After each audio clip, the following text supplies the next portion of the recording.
guys, and welcome back ulit sa ating channel.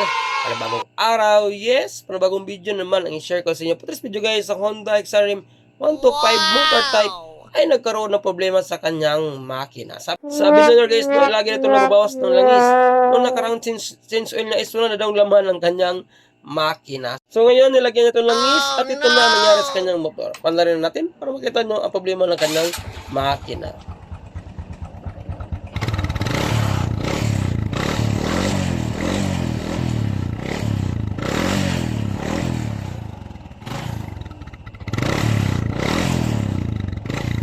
Ngayon, nakita nyo na kung bakit naubos ang langis sa motor ni Bossing dahil yun is nasusunog sa kanyang combustion chamber. Ibig sabihin, may problema na sa kanyang piston ring at saka sa kanyang liner. So yun o, ganon kaitim at oily ang kanyang canister. Ibig sabihin guys, nagbabawas talaga ng langis ang kanyang motor. Ang motor ni Bossing ay almost 13 years na daw at never pa itong nabuksan. Ang gawin natin is baklasin natin ang kanyang fairings, no? Yung air cleaner, yung carburetor, at saka yung kanyang tambucho para mapabilis ang ating trabaho at hindi tayo mahirapan. Siyempre, magikin na natin.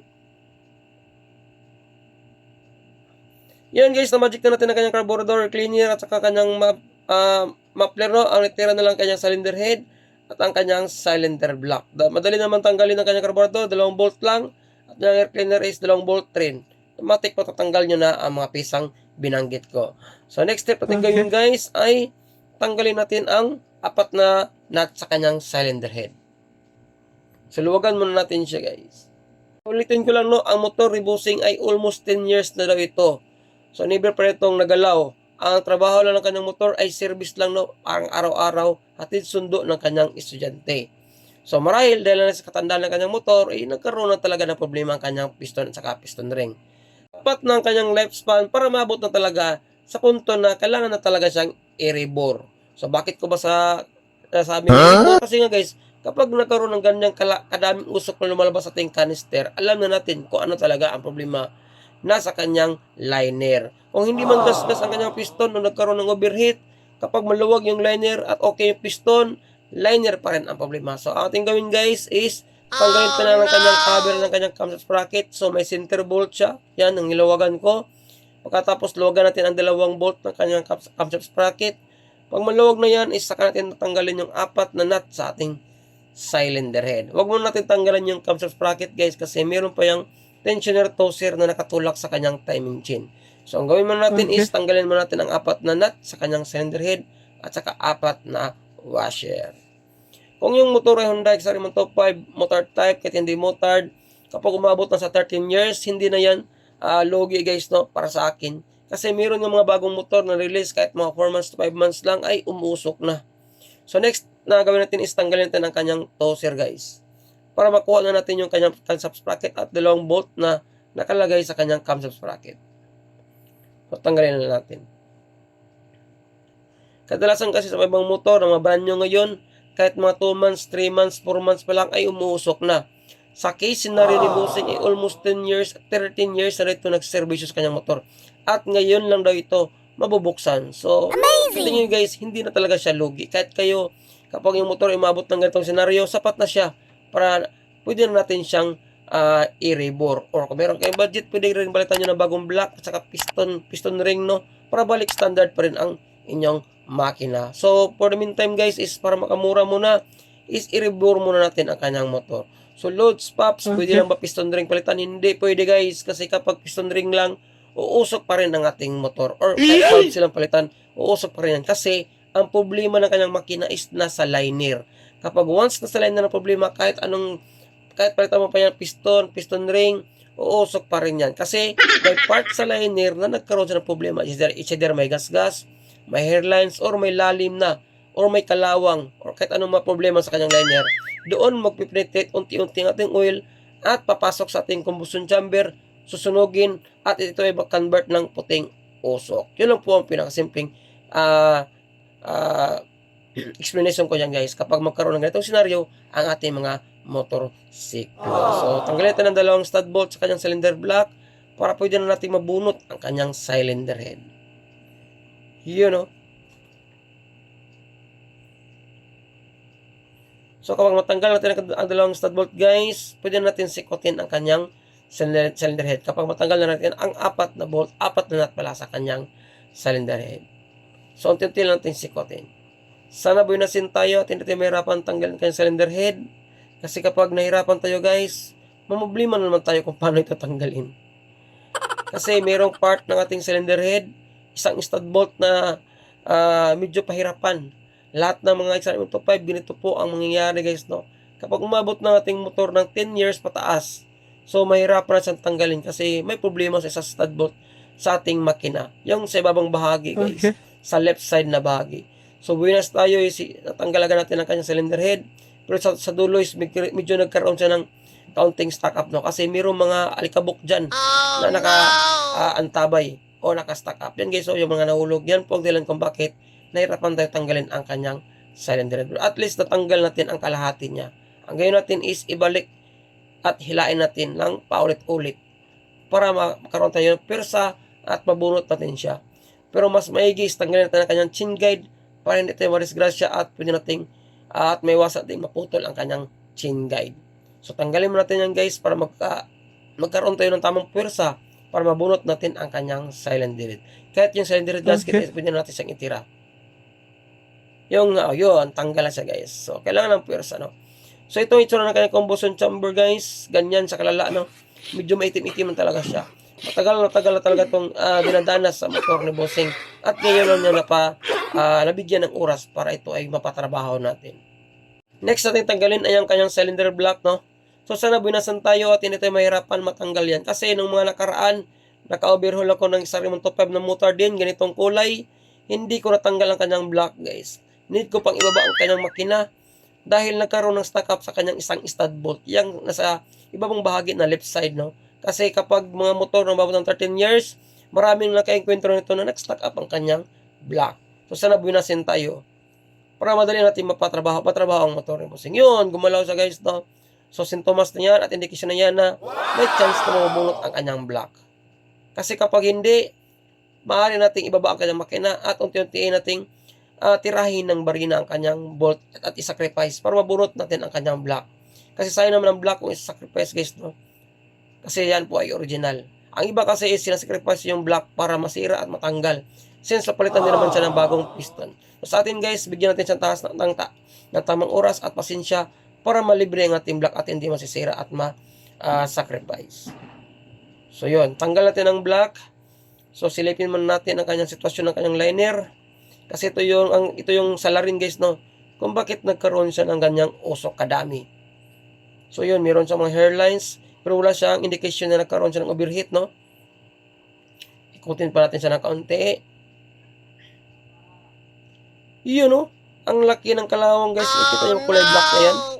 Yan po ang salarin kung bakit nagkaroon ng ganon kadaming usok. Kasi dyan po, dumadaan yung oil at makapenetrate sa ating piston ring, papasok sa ating combustion chamber at ito ay mag-convert ng puting usok. So, kahit palit pa natin na piston ring, piston, valve seal, ay usok pa rin ang kanyang makina. So, next step natin gawin guys, ay tanggalin natin ang kanyang piston, no? Okay. Para ma-check na rin natin ang kanyang sitwasyon ng kanyang piston ring at gap nito sa ating cylinder block. So, lagyan muna natin ng sapin o basahan para iwas disgrasya na rin. Baka mapunta yung piston lock sa loob natin makina, no?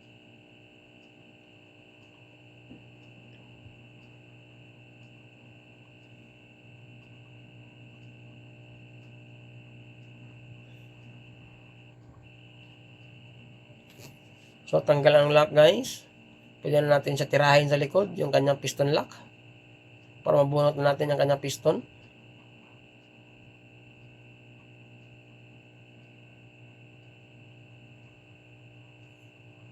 So, boss, loads, pops, idol, anong pinaka mabisang gawin para hindi na yan usok ang ating motor?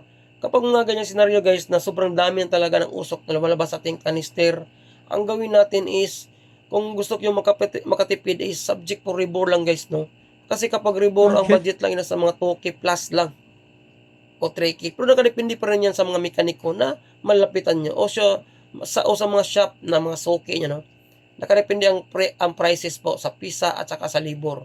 Kasi hindi po magkapare ang presyo ng pisa sa iba't ibang bahagi ng ating lugar sa Pilipinas. So yun, kita natin ang kanyang piston guys, walang indikasyon na nagkaroon ng overheat, napakaswabe po ng kanyang piston, pero nagkaroon siya ng usok dahil po sa kalawang ng kanyang liner. Baka magtanong kung bakit nagkaroon ng kalawang ang ating liner. Nagkaroon ng kalawang ang ating liner guys once maka-experience ang ating motor ng makatambay ng almost 2 months pataas.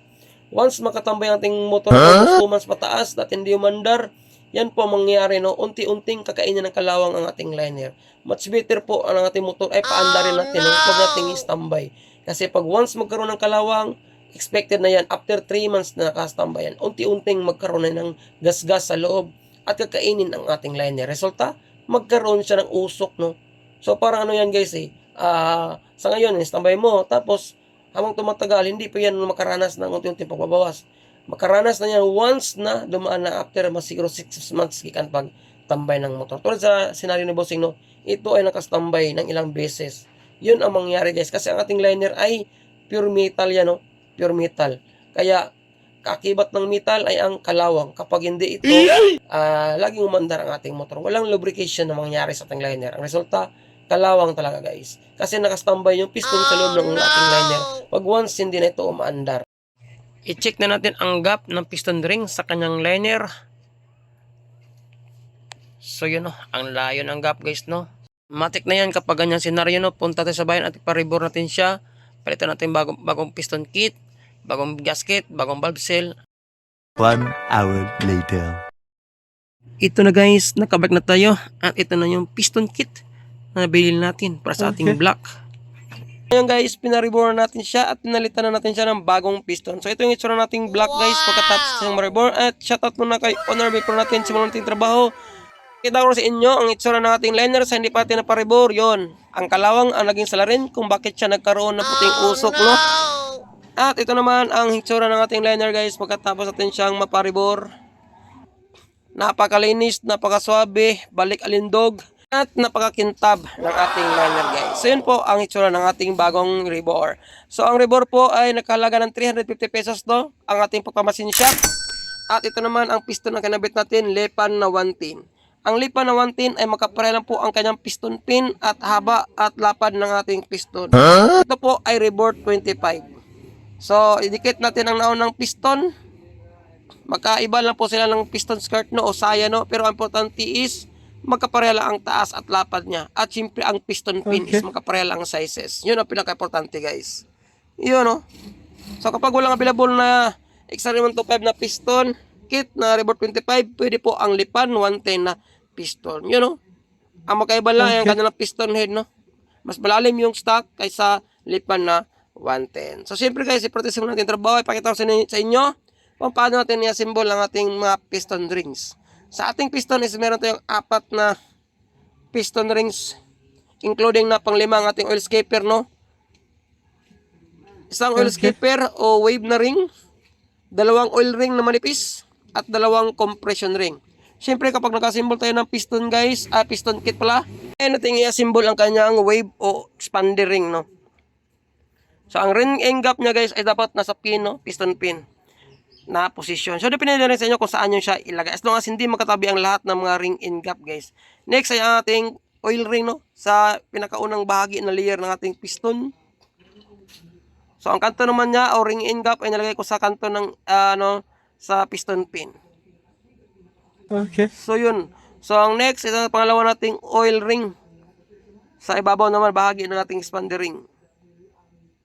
So, dyan naman ilagay sa kabilang kanto ng ating piston pin.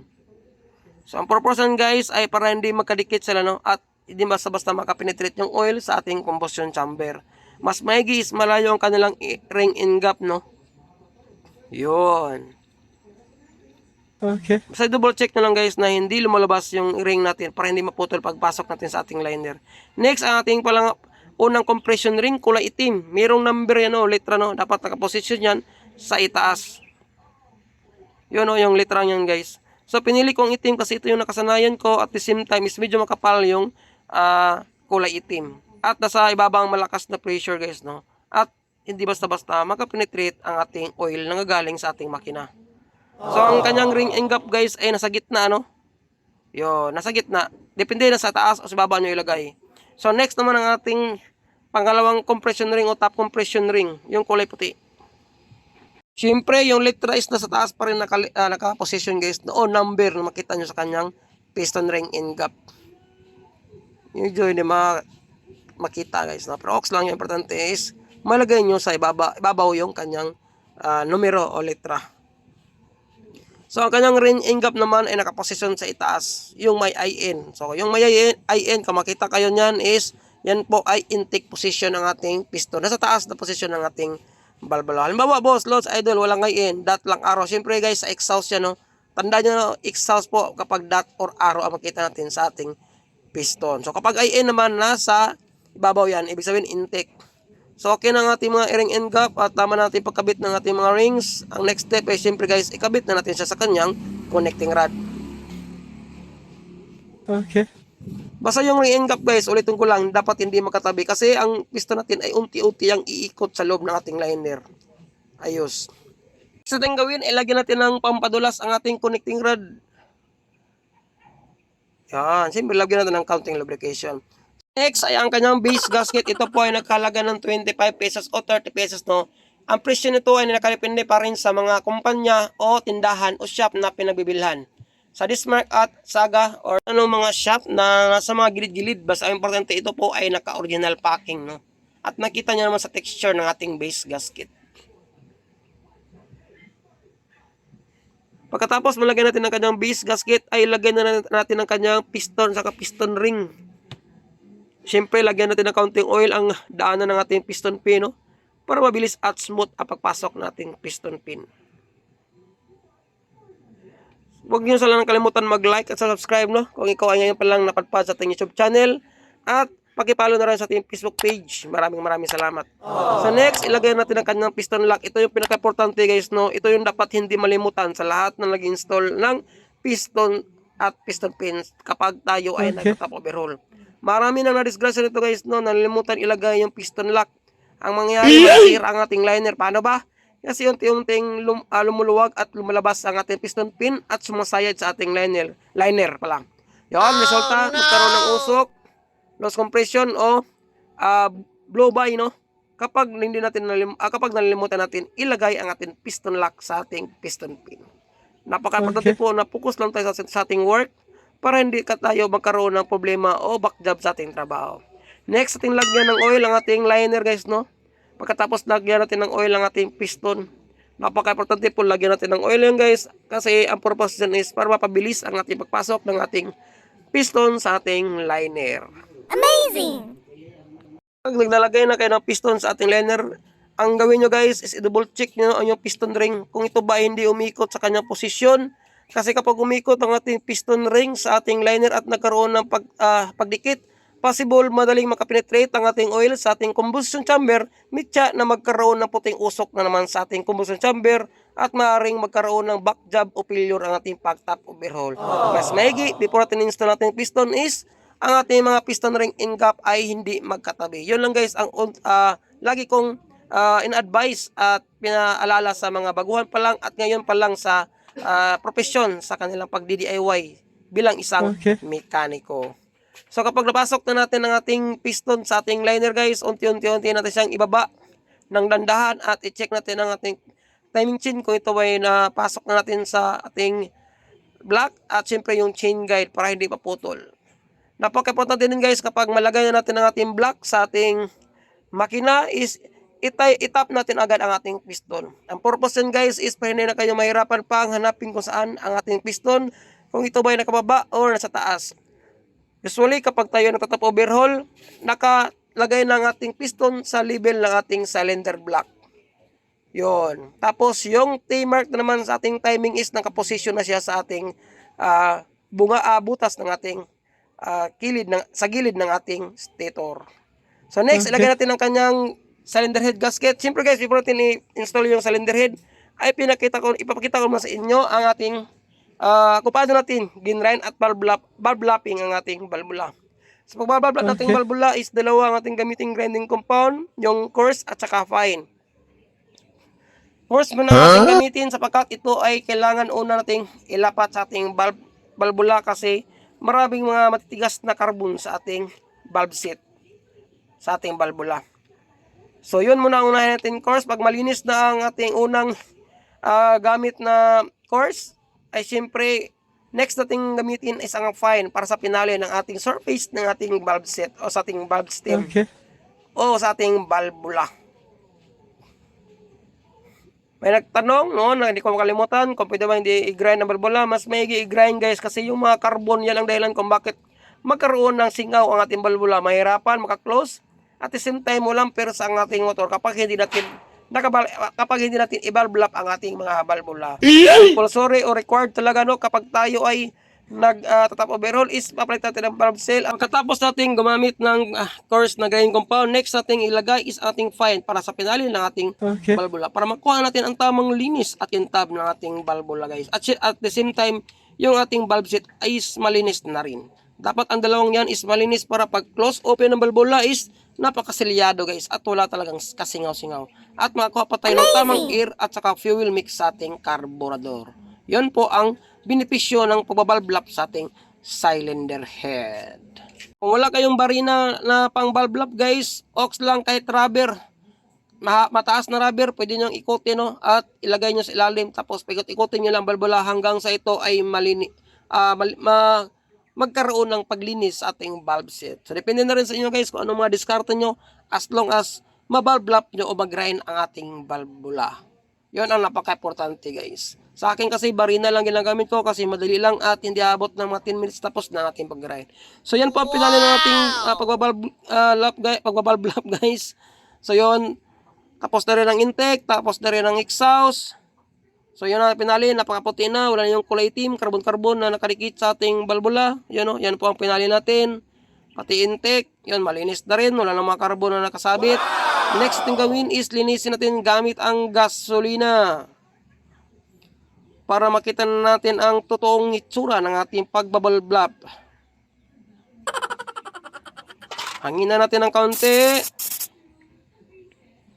Para talagang kadumi-dumi guys, no? At malinis ang ating pagbalik sa kanyang valve set.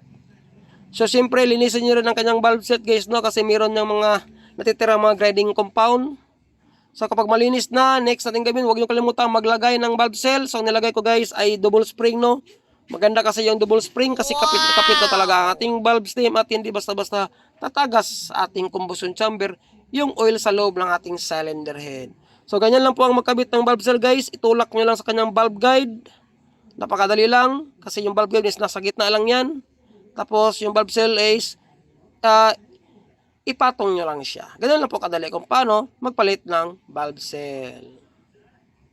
You know, meron tayong full video nito guys, no? Pag dismantle, assemble ng cylinder head.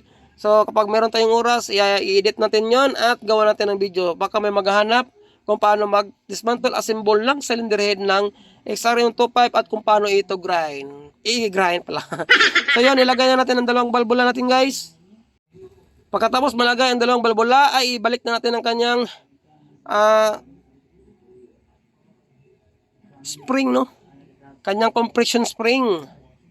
So sa ating cylinder head guys, ay isa lang po ang ating compression spring, no?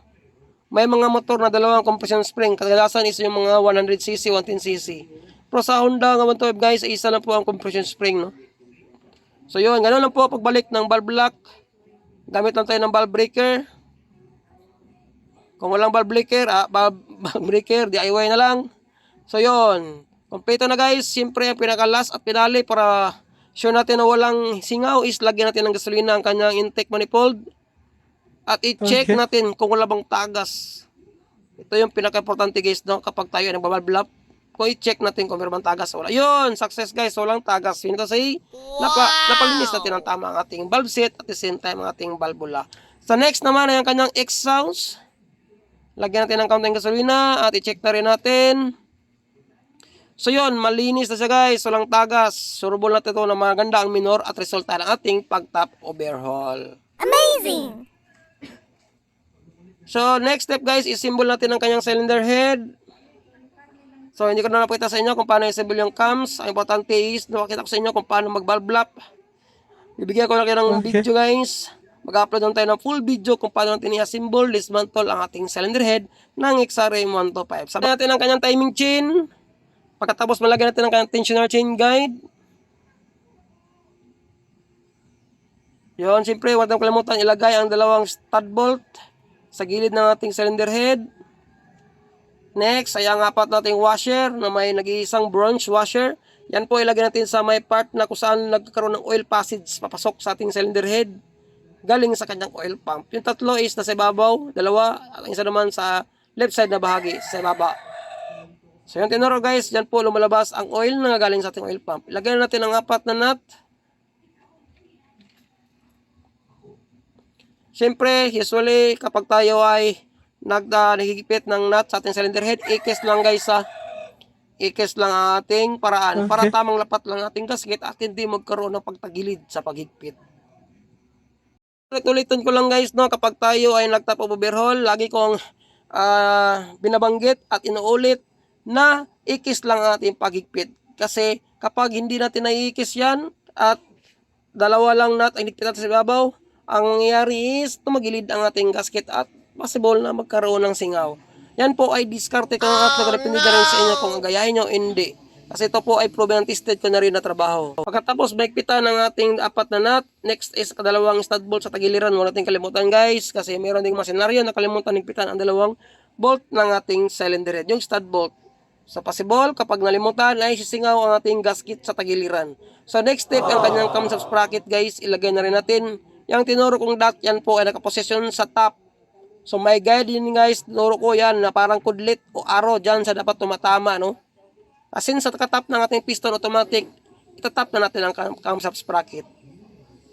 Basta guys, yung cams natin na nakalibre yan, pre-wheel yan, umiikot yan. Kasi ibig sabihin naka-close ang ating lobe, at the same time ang ating valvula is naka-close. Para mapabilis ang ating trabaho pagkatapos natin siyang matap overhaul at madali siyang paandarin guys. Yan po ang purpose, no? So yan nakalagay ng ating camshaft sprocket. Yang tinuro ko sa arrow guys, dapat nagka-coincide yan ha, yung dot at saka yung guhit na yan. Ibig sabihin, nakatap ng ating camshaft sprocket at the same time, ang ating piston ay nakatap na rin. Yung timing naman o T-mark is makikita nyo once nakatap na ang kanyang camshaft sprocket guys. May T-mark yan at may guhit. So, ibig sabihin, nakatap na ang lahat at the same time, nakaposition top din ng ating piston. So, maaaring hindi natin mahirapan makuha ang ating compression. Once kasi hindi nakatap ang ating piston at hindi nakatap ating lobe, hindi yan na-under guys. Baliktad po ang kanyang compression. Ang mangyari, mahirapan kayo pa na rin, hard start, at buga ang resulta ng gasolina at hindi kahigop sa kanyang carburetor. Next step is ilagay na natin ang kanyang tensioner toser. Nakaangat na yung toser niya guys. Para pagpasok natin at paglagay pala natin ay hindi siya nakatulak agad. So saka natin siya itutulak kapag once nakalagay ng ating toser. So ganun lang siya kasimple guys kung paano gamitin ang ating tensioner toser. So dapat last natin siyang ilagay kasi meron kasi pagkakataon na yung timing chain is nakapatong sa kanyang chain guide. Mas maigis, masilip natin ng kaunti kung ito ba ay chain guide ang nakikita natin kaysa timing chain. Kaya kasi ang mangyayari kapag hindi natin nakita at ilagay natin diretsahan ang ating tensioner toser, masisira ang ating chain guide guys. Dapat yung chain guide is sa taas yan at ang timing chain nasa ilalim. Pag once nakatulak na ating toser, saka natin i-retaining ang ating bolt ng ating camshaft sprocket. Ito yung wag natin kalimutan rin guys, no? Kasi kapag nilimutan natin higpitan yung dalawang bolt na yan, matatanggal ang ating timing chain, masisira ang ating valvula, baluktot, at masisira din ang ating piston. Next, sa ating valve clearance, gagamit na tayo ng peeling gauge guys, no? Peeling gauge. Hindi tayo gagamit ng peeler gauge kasi ito po ay matagal na nating diskarte. Yung mga peeler gauge sa yan sa mga motor na sensitive, no? Pero kapag mga 110, 125, no need na ng peeler gauge. Gagamit na tayo ng peeling gauge. Yung apply dapat wala, dapat side peel lang, sapat na. Kapag may apply yan nilagay natin, automatic magkaroon ng lagi tik tik tik tik tik tik. Pero kapag side peel lang, ox lang. Kasi yan po ang design ng XRE 125 kahit pa 110, 125 at 115. So higpitan natin guys since ang sa ibabaw is okay naman yung kanyang higpit ng ating valvula. Retaining lang natin, ang ibabaw is medyo maluwag kaya tinanggal natin at niluwagan. Basta guys, no, pag ganito mga motor no, okay lang gagamit ng peeling gauge. So okay lang. Pero kung yung mga gusto talaga at gusto ng peeler gauge, pwede rin. Kahit gamit lang kayo ng pinaka-pinipis na peeler gauge. So pero sapat na yan guys kahit mga walang apply no, ang importante side play lang kasi ito yung mga design talaga ng mga motor na ito. Okay. So lagyan natin ng liquid gasket para matakpan na natin ang ating mga valvula ng dalawang tapit cover. So pasensya na guys, medyo mababa ang ating video at syempre mag-shoutout na rin tayo. Shoutout nga pala sa lahat ng pa-shoutout dyan sa ibaba, yung mga solid supporter natin sa ating YouTube at saka Facebook, yung laging nanonood at laging nagko-comment sa baba. At syempre, huwag natin kalimutan yung mga silent viewers natin na pasikreto nanonood sa ating mga videos na in-upload. Ako po taos pusong pasalamat sa inyong lahat. Ride safe. God bless. Wow. So yun, natakpan natin ang apat na bolt, yung apat na bolt pala nagpitan natin. Next natin gawin is ilagay natin ang gasket sa ating tagiliran ng ating camshaft sprocket, yung bilog. Kapag natakpan na natin, nagpitan na natin ang ating takip, huwag natin purasahin guys, delikado, mapuputol at magka-crack sa gitna ng ating thread. Yung sapat lang ang pursa guys, no? Yung kontrolado lang ating pursa. So next is ilagay natin ang ating karburador. Nalinis na rin natin ang ating karburador. So kapag once na natin lagay natin karburador, ito na yung time na pwede na natin siyang mapaandar. Pagkatapos natin ma-check ang ating compression of pressure sa ating cylinder head. Okay. So huwag kamutan natin ilagay yung kanyang breather hose. Napaka-importante po ng breather hose. Kasi kapag walang breather hose, madaling makapasok yung mga dumi-dumi na galing sa ibabaw papasok sa ating carburetor. Kasi yung breather hose guys, yung nilagay natin na parang tubo niya, nakakalabas ang carburetor, rekta yan papunta sa kanyang bowl, no? So kapag natanggal yan, matik na yan. Diyan papasok yung mga buhangin at ano pa mga dumi na gagaling sa ating labas ng ating makina. So next step, lagyan natin ang kanyang fuel cock, yung dalawang bolt. So, syempre, tapos na rin. On na natin ang kanyang switch ng kanyang gasolina. Na-install natin ang kanyang balbula. Natakpan na natin. So, next step natin gawin guys ay i-check na natin ang pressure. Kung naging okay na ba. Kasi kapag walang pressure yan guys, ng ating butas ng ating spark plug, possible, hindi na kuha natin yung tamang tap ng ating piston at saka balbula. Dapat may hangin yan na lumalabas. Kapag meron ng hangin, next is ilagay na natin ang ating spark plug. So, check yung spark plug guys, yung gap. Kasi may pagkataon na kapag yung gap ay nakatukod o yung electrode nakatukod sa bato, hindi yan maglalabas ng kuryente. Mas may i-check yung gap. Maraming na disgrasya yan guys. Pagkatapos sa top over, ayaw na umandar. Yun pala, ang spark plug is dumikit yung electrode sa kanyang ground. So, mas may i-check yun guys, no? Kasi may mangyari na ganyang senaryo. So, lalagyan natin spark plug cap. Ito na yung moment of truth o moment ng katotohanan o natin susi at panda rin na natin.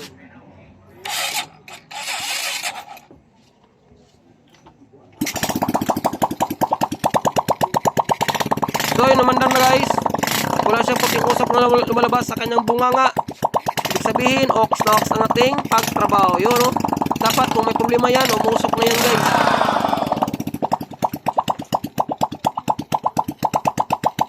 So yan po ang pinaka-importante guys, nga wag man natin ikabit ang ating tambutso kasi yung tambutso may oil pa yan sa kanyang kanister. Baka maginala kayo kung bakit nagkaroon ng puting usok kahit bago pang palit ng piston at saka piston ring at bagong rebore. Yun pala ay sa kanyang tambutso lang.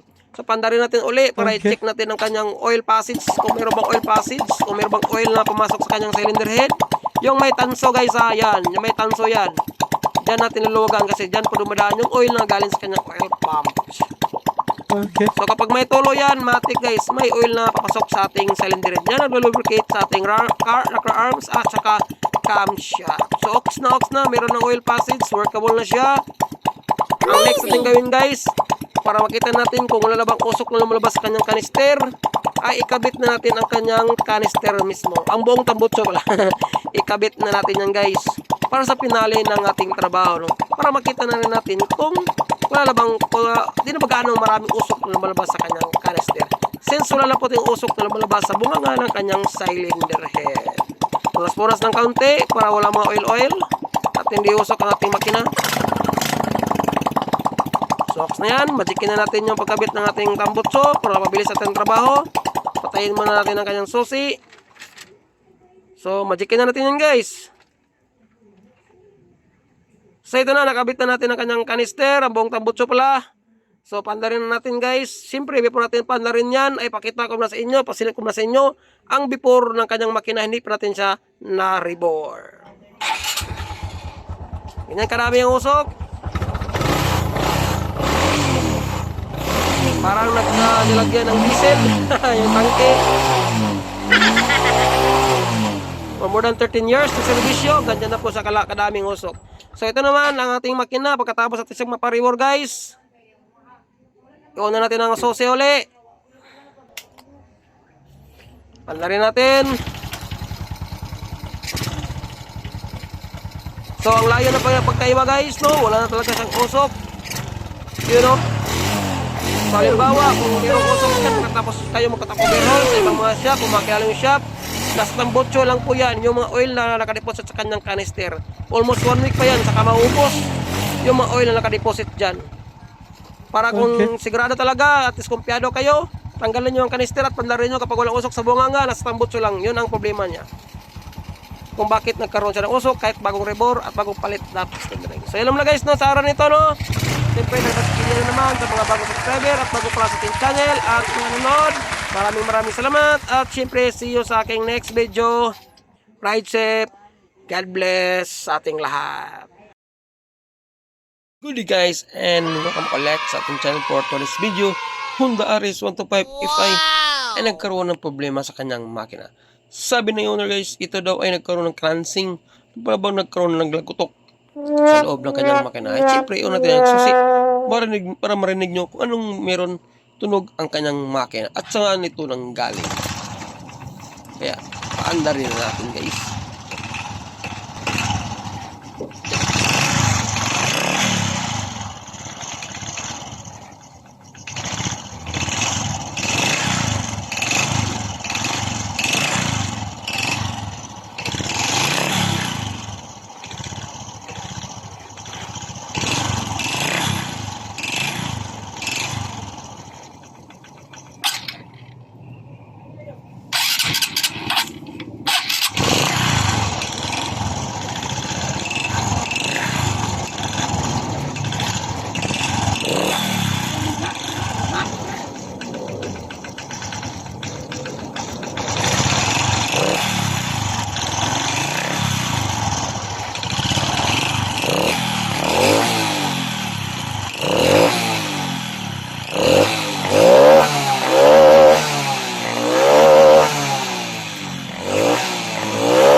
Sa tingin nyo guys, saan kaya nanggaling ang tunog meron ang kanyang makina? Ito ba ay connecting rod? O ito ba ay piston slap? So ang gawin natin is baklasin muna natin ang kanyang head at block para doon muna natin makita ang initial na cause kung bakit nagkaroon ng ganung ingay ang kanyang makina. Unahin natin tanggalin ang 4 na high nut ng kanyang cylinder head. Okay. So tayo po ay nag-home service guys, no? Wala po tayo sa ating shop. Tayo ay pinapunta ni pinsan sa kanyang shop kasi guys, ganitong issue is nadagdalawang isip sa kung ito ba connecting rod o may problema talaga ang kanyang block. Kasi nandun talaga ang lakas na ingay sa ibaba ng kanyang makina na nanggaling ang tunog na iyon. So para bang cleansing o para mo nagkaroon ba ng lagutok sa loob ng kanyang makina. Ay siyempre step by step natin guys. Unahin natin ang kanyang cylinder head at saka block. Doon natin makita kung anong problema meron ang kanyang makina.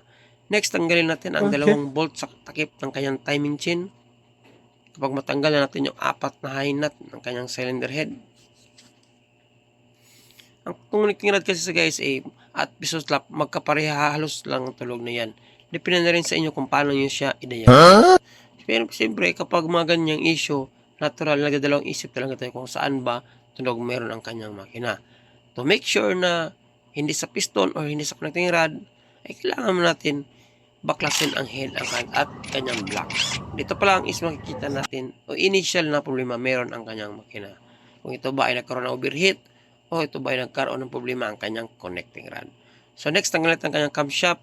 Kapag matanggal na natin ang kanyang bolt at meron dalawang stud bolt na mataas sa tagiliran ng kanyang head. So tanggalin na natin siya guys.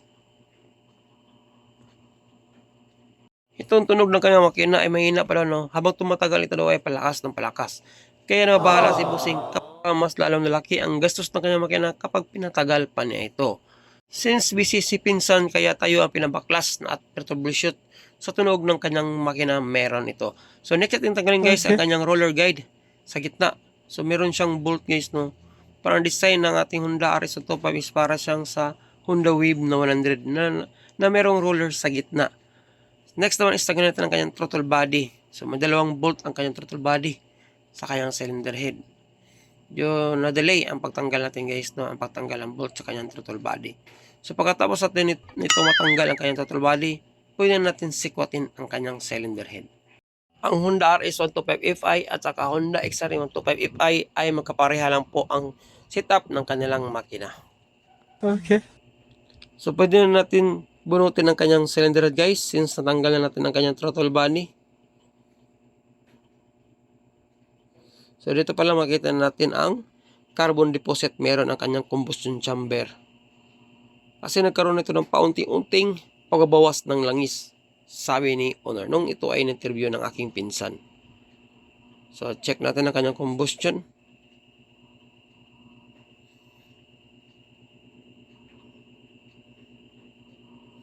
So yun, know, klarong-klaro guys. Nagkaroon na talaga siya ng puting usok sa kanyang makina. Kapag nirib mo ang kanyang motor, is nakita mo talaga yung puting usok na paunti-unting lumalabas sa kanyang tambutso. So hindi ko napita kanina guys nung sa video kasi nakalimutan ko i-focus ang camera. So pero makita naman natin sa sitwasyon ng kanyang combustion. No? Next natin tanggalin ang kanyang cylinder block.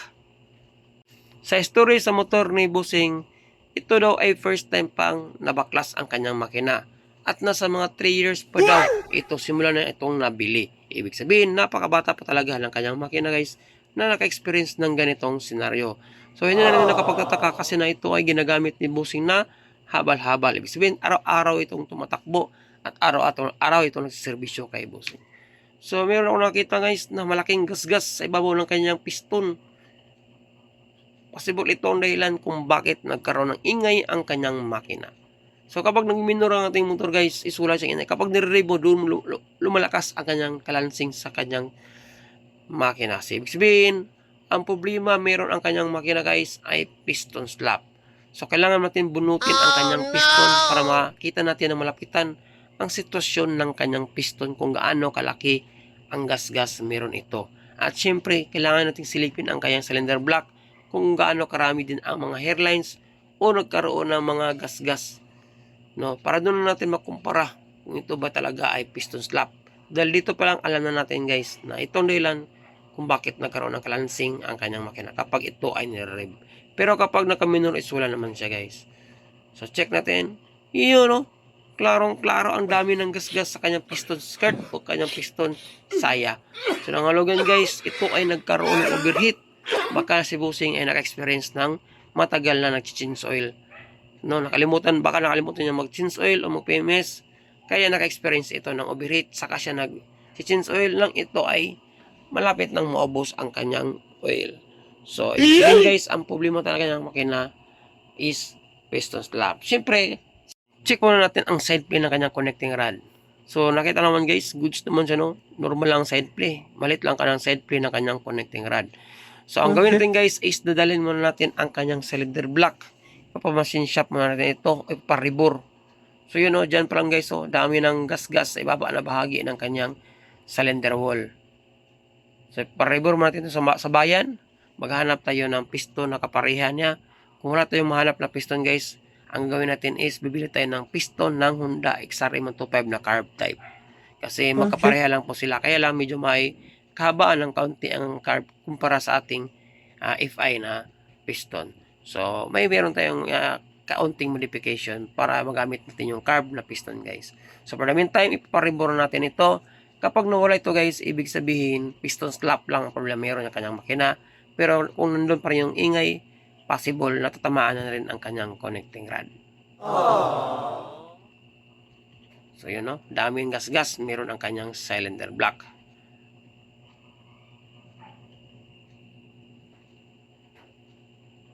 Kasi yung piston slap guys at saka connector is halos makadikit lang ang tunog na yan.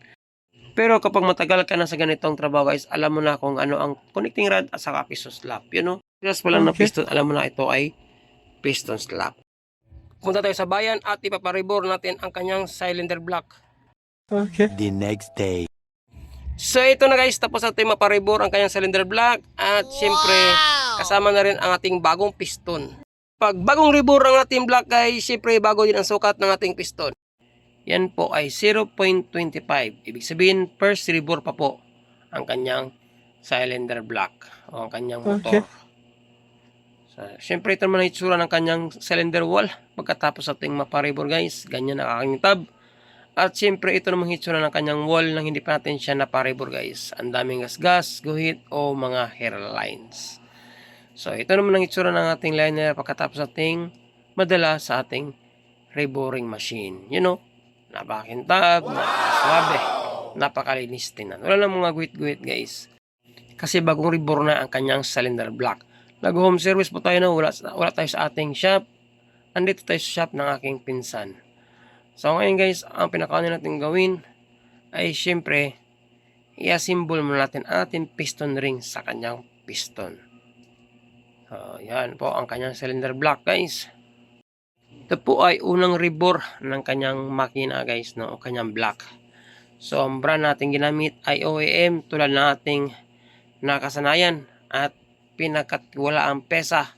Itong brand ito guys ay never pa akong nabigo, no, o never pa akong pumalpak. So ngayon, i-assemble natin ang ating mga piston rings sa ating piston. Ang piston natin ginamit ay hindi FI, no? Ito po ay carb type. Ito po ang pagkakaiba ng dalawang piston ng FI at saka sa carb. Sa FI ay maikli ang kanyang piston skirt, usaya ng kanyang piston. Samantala naman ang ating piston ng carb na Honda XR125 FI ay mahaba ang kanyang saya. Pero ang pinaka-importante is magkapareha ang kanyang pin o lagayan ng pin sa ating piston. Yun po ang pinaka-importante. Kahit na mas mababa ang ating piston skirt, ang importante is maka-level din ang piston natin. So kasi pwede po natin bawasan yung piston skirt guys. Yan po ang tinuro ko. Yan po ang kanyang piston skirt. At ang piston skirt naman ng carb na piston ay medyo mahaba ng kaunti. So binawasan ko yan guys ha. Yang tinuro ko, medyo mahaba-haba po yan. Kaya binawasan ko siya ng kaunti. Kasi po ang purpose pa hindi tatama ang ating piston skirt sa ating crankshaft kapag ito ay bumaba. Yan ang po ang pagkaiba sa dalawang yan. So par ang pin at saka level ay magkapareha. Yan po ang pinaka-importante. Kahit mahaba ang piston skirt ng carb, madali lang siyang bawasan. So ngayon i-assemble natin ang ating piston rings sa ating piston guys. Saka ko i-assemble ang ating piston sa ating connecting rod. Siyempre, pasilip po sa iyo ang simpleng paraan o diskarte natin kung paano natin i-assemble yung mga piston rings sa ating piston. Siyempre, ang piston rings guys ay 5 bahagi yan sa ating piston. 2 oil ring, isang expander ring, at saka 2 compression ring. So, yung expander ring guys ay parang kulubot na ring na parang weave. At yung 2 manipis na ring, yun po ay ang kanyang oil ring. Unahin natin yung symbol ang ating expander ring sa ibabang bahagi ng ating piston. Ang next naman natin ilagay is ang 2 oil ring na manipis na nagiging sandwich ng expander ring. Isa sa ibaba at isa sa itaas. So parang sandwich yan guys ang pagkalagay natin ng 2 oil ring sa ating expander ring. Napakadali lang po i-assemble ang ating rings. Ito po ay malaking tulong sa mga bago pa lang mag-install at siyempre nagpaplano mag-DIY sa kanilang motorsiklo kung paano mag-install ng piston rings sa ating piston. Siyempre kapag tapos na natin ma-install ang 2 oil ring sa ating expander ring, ang next ating kabit ay ang ating first compression ring guys. Sa ating first compression ring ay siyempre 2 ang kulay na ating ma-encounter, kulay itim at saka kulay puti. Tulad ng ating nakasanayan, ang nating kinabit ay ang ating kulay itim na compression ring guys. Kasi yun po ay makapal. So yun po ang nakasanayan natin. So nakabit na natin 2 oil ring. Ang next yung compression ring, yung kulay itim na sinabi ko. Pero depende na rin sa inyo guys kung ano ang unahin yung kabit. Puti ba o itim. Pero sa akin, ang kadalasan kong in-install una ay ang kanyang kulay itim na compression ring. So kung in-install yung kulay puti na top compression ring. Depende na sa inyo guys. Pwede niyong gayahin, pwede rin hindi. Yan po ay diskarte ko lang.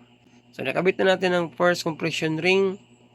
Siyempre, ang importante no is magkadistansya po ang buka ng ating piston ring. Kasi po, ang yung piston ring ay unti-unti yung umiikot sa loob ng ating liner. Pag matagal na kayong nagbabaklas ng block, dun yung ma-discover guys na yung piston ring is umiikot yan sa loob ng ating liner. May pagkataon na dumidikit yung dalawang buka, yung top at saka second compression ring. So, mas maigi is bigyan natin siya ng gap guys. Yung first compression ring, ilagay natin sa taas yung gap. At ang second compression ring naman, ilagay natin sa ilalim. Yung sa oil ring naman sa baba is kahit magka-distansya lang. Yung distansya lang doon sa butas ng pin. At isa naman yung butas sa pin ng ating buka ng ating oil ring. Importante is meron silang distansya o gap. So next, ilagay na natin ang ating piston. Before natin ilagay yan guys, lagyan muna natin ng oil ang ating connecting rod. At the same time, lagyan natin ng oil ang ating pin para smooth ang pagpasok natin sa pin sa loob ng ating connecting rod. Shoutout nga pala sa ating mga tagapanood, lalo na sa ating mga silent viewers, mapa Facebook at saka YouTube. Maraming salamat po sa inyong lahat. Sana huwag kayong magsawang sumuporta at laging manood sa mga videos ko na ina-upload. God bless sa ating lahat. So pagkatapos natin may lagay yung pin guys at may shoot natin sa kanyang connecting rod, lagyan muna natin ng basahan ang bungangan ng kanyang makina. So para maiwasan natin lumipad yung piston pin o piston lock. Kahit matagal na tayo sa ganito guys, mas maigis manigurado tayo para maiwasan natin magkaroon ng problema in case nalilipad yung lock sa loob ng makina. So yun po ang purpose ng basahan na yan guys. So pagkatapos malagay natin yung lock,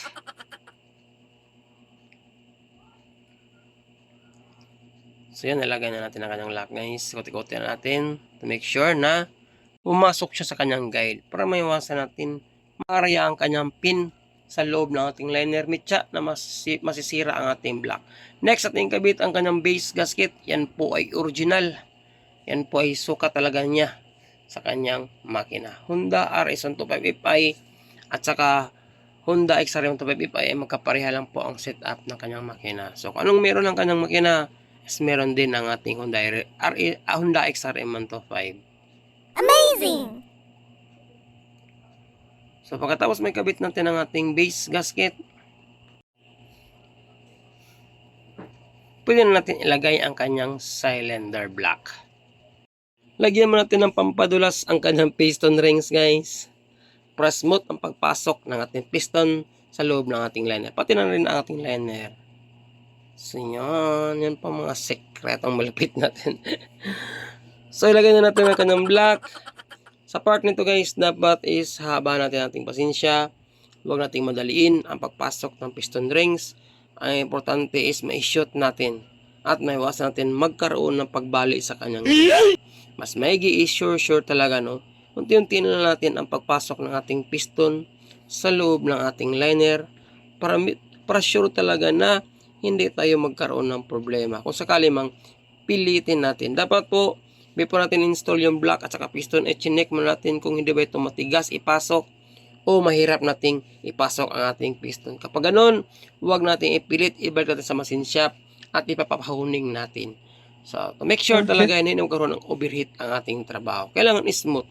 So, kapag ma-install natin ang ating piston, paikot-ikutin na natin guys, ibaba ay taas.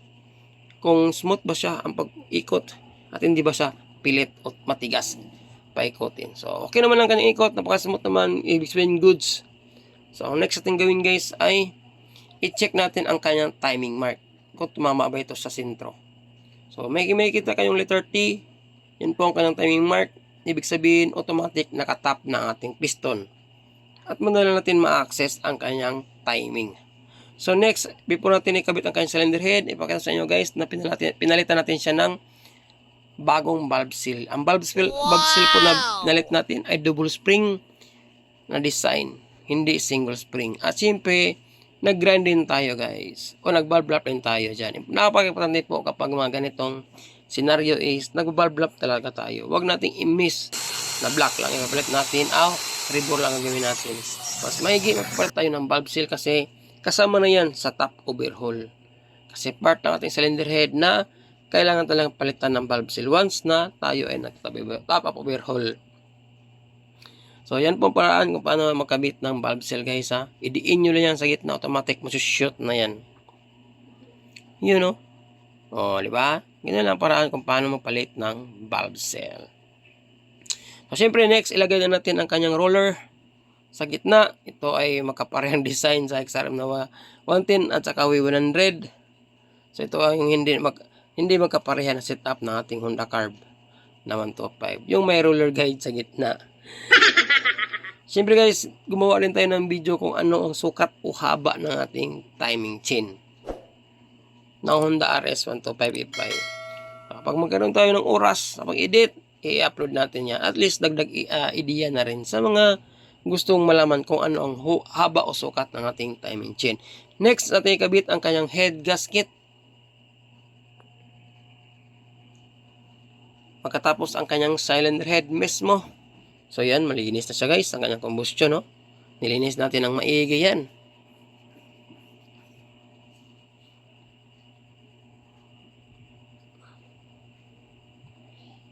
So tayo po ay nag-home service. Wala po tayo sa ating shop guys. 2 araw tayong pabalik-balik sa shop ng ating pinsan. Kasi noong unang araw is malakas yung ulan. Ito na ang pangalawang araw, yung pag-assemble na natin sa kanyang makina. Kasi hapon na po na binaklas natin yung first day natin. So, nasi-short tayo sa oras guys. So, may 4 siya na washer, yung may tanso, yung 3 regular na kulay. Yung tanso is nasa right side na ibaba. Kasi nandyan po pumapasok ang oil passage natin papunta sa ating cylinder head. Kung saan i-check natin kung meron bang oil na lalabas sa kanyang head. Kapag tapos natin siyang i-top overhaul. So, ang paghigpit po ng 4 na nut ay ikis tulad ng ating nakagawian. Tapos ng 4 na nut, ilagay natin ang 2 stud bolt. Higpitan natin ng kaunti. Saka natin ipa-final guys kapag once mahigpitan natin ang 4 na nut sa kanyang cylinder head. So, nahin natin higpitan yung 4 na nut guys. So, ikis-ikis lang yan. Ang purpose niyan is para maganda yung lapat ng ating gasket sa head at saka sa base gasket. Kapag okay na ang ating higpit, saka natin i-final higpitan ang kanyang 2 stud bolt. So, kapag yung motor ay naka-experience ng pag-rebore, so dapat tamang break-in guys. Huwag mo na mag-back ride. Tapos, solo lang muna kahit mga 30 to 40 ang takbo. Ang importante is, hindi natin mapirsa ang ating motor.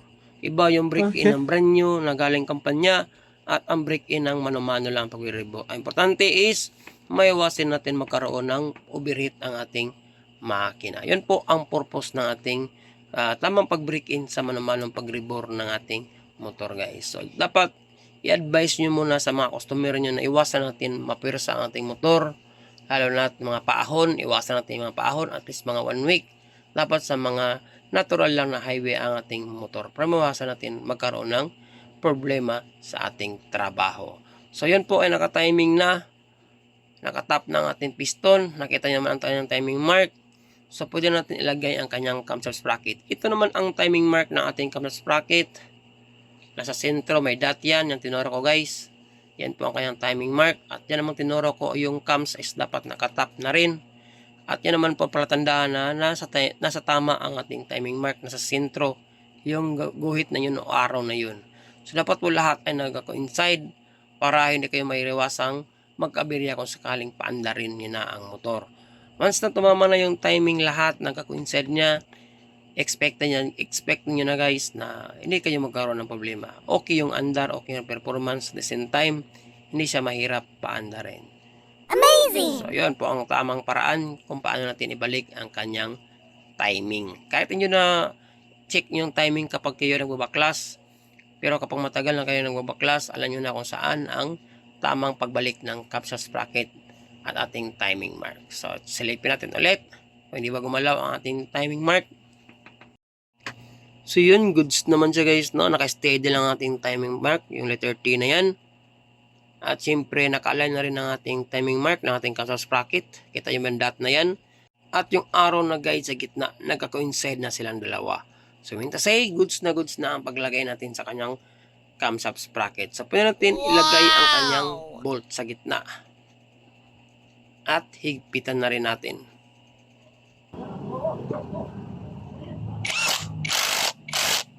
Pagkatapos mahigpitan, pwede na natin takpan ang kanyang camshaft sprocket guys. At syempre, yung timing, side play lang, no? Kahit na wala ng up play, importante may side play lang, sapat na. Kahit hindi na tayo gumagamit ng pillar gauge, kahit peeling gauge lang, okay na guys. Importante may play lang siya o clearance sa side play. Yun ang Okay. pinaka-importante sa mga motor na ito guys. Hindi kasi ito mga stricto, tulad ng mga ibang motor. So, pwede natin takpan ang kanyang timing chain. Pagkatapos takpan at may lagay ang dalawang bolt, pwede natin takpan ang kanyang balbula.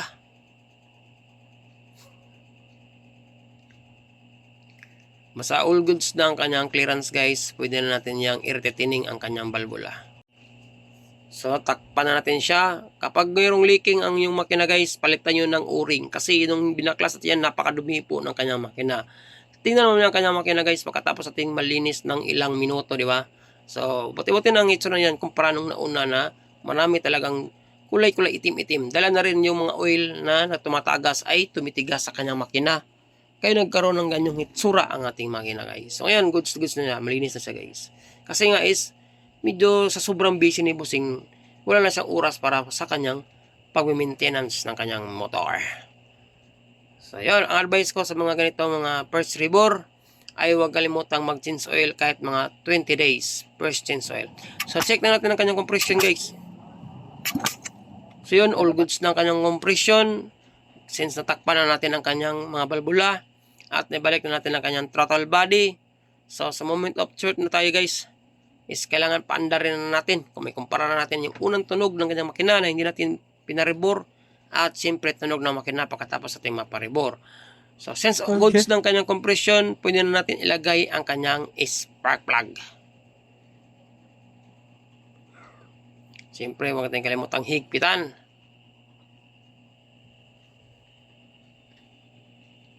So, siguro masaya na si Bossing ito guys, no? Kapag manumbalik na ang tunog ng kanyang makina. So, narinig ko sa sapa ni Bossing at ang aking pinsan na baka na ibibinta niya itong motor na ito. Kasi nga, lalarga na siya sa abroad. At wala lang gagamit sa kanyang motor. Pandagdag gastos na rin sa kanyang pag-a-apply. Since matitingga na yung kanyang motor kapag ito ay naka-abroad na si Bossing. So, nilagay natin ang kanyang spark plug. Lagay natin ang kanyang spark plug cap.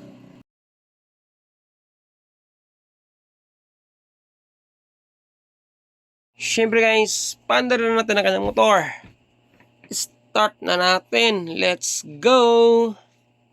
Okay. Hindi mo natin nakabit ang kanyang muffler guys para makita natin yung output o resulta ng kanyang pag-andar sa kanyang bunganga ng kanyang tambot kung mayroon pa bang usok o wala na.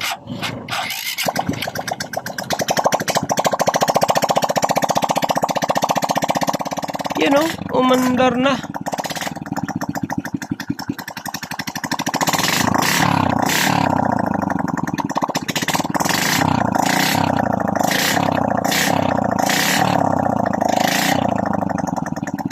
Since umandar na ating motor at wala ng usok na lumalabas sa buwang ng tambot, so huwag natin kalimutan i-check ang oil passage kung may oil ba na papasok sa ating cylinder head. You know, since may tagas na siya, ibig sabihin may oil na papasok sa ating cylinder head at goods ang ating pag-assemble. Kaya retesting na natin ang 4 na nut. Ibalik na natin ang kanyang muffler para makumpara natin ang tunog ng kanyang makina nung hindi natin siya nabaklas at pagkatapos natin siyang maparibor.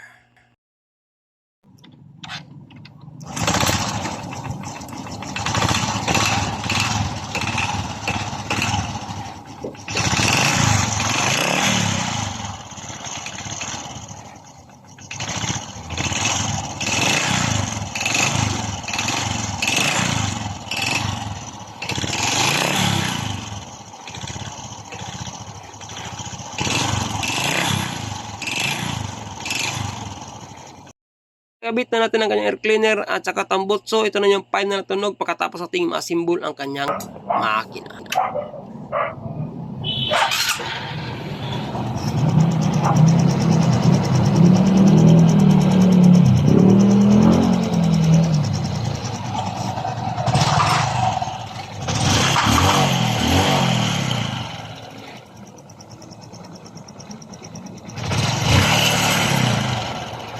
Oh my God! Wow! balik na sa brand new ang kanyang tunog.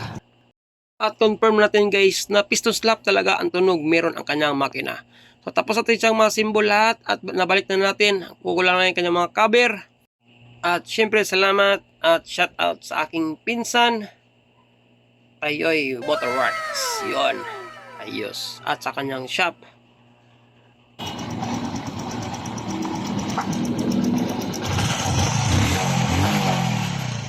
Balik brand new na tunog ng kanyang makina. So guys, no, sa araw nito, maraming salamat. See you sa aking next video. Ride safe. God bless. Guys, and welcome back ulit sa ating channel for today's video. XR150 ay nagkaroon ng problema sa kanyang makina. Sabi na guys, ito ay bigla nilang ayaw umandar, no?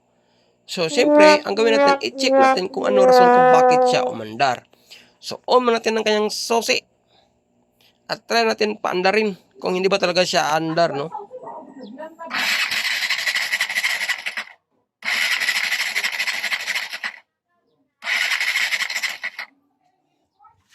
Oh no! Ayaw nga talaga. Try natin kickstart. So yun guys, naobserbaran ko ang lambot ng kanyang kickstart. So next natin gawin guys, ay tanggalin mo natin ang kanyang spark plug cap. At i-check natin kung mayroon bang kuryente na lumalabas sa kanyang high tension wire. So ito muna ang una natin gawin guys. Step by step mo natin ang pag-check. So ilapat lang natin ang kanyang tension wire sa body ground. At i-check natin kung mayroon bang kuryente na lumalabas.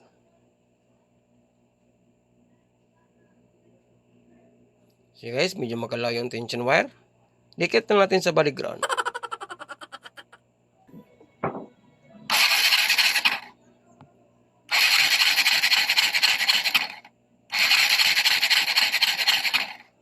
So yun o, klarong-klaro na mayroong kuryente na lumalabas sa kanyang high tension wire. Ang next natin gawin ay i-check mo natin ang kanyang spark plug kung ito ba ay busted o hindi. Kasi kapag busted yung spark plug guys, ang kulay ng kanyang kuryente ay pula or ang kanyang kuryente ay dumadaan sa gilid o sa ground ng kanyang spark plug. So check mo natin kung nasa sentro yan kumukuha ng kuryente o nag-ground sa kanyang electrode, okay ang kanyang kuryente guys. Kapag nasa sentro lumalabas ang kanyang kuryente ng kanyang spark plug. I-check lang muna natin. So yun o, medyo makarbon-karbon ang kanyang spark plug guys. Nangungulay-ngulay itim. So check muna natin ang kanyang compression for sigurado talaga. Off natin ang kanyang susi para hindi tayo makuryente.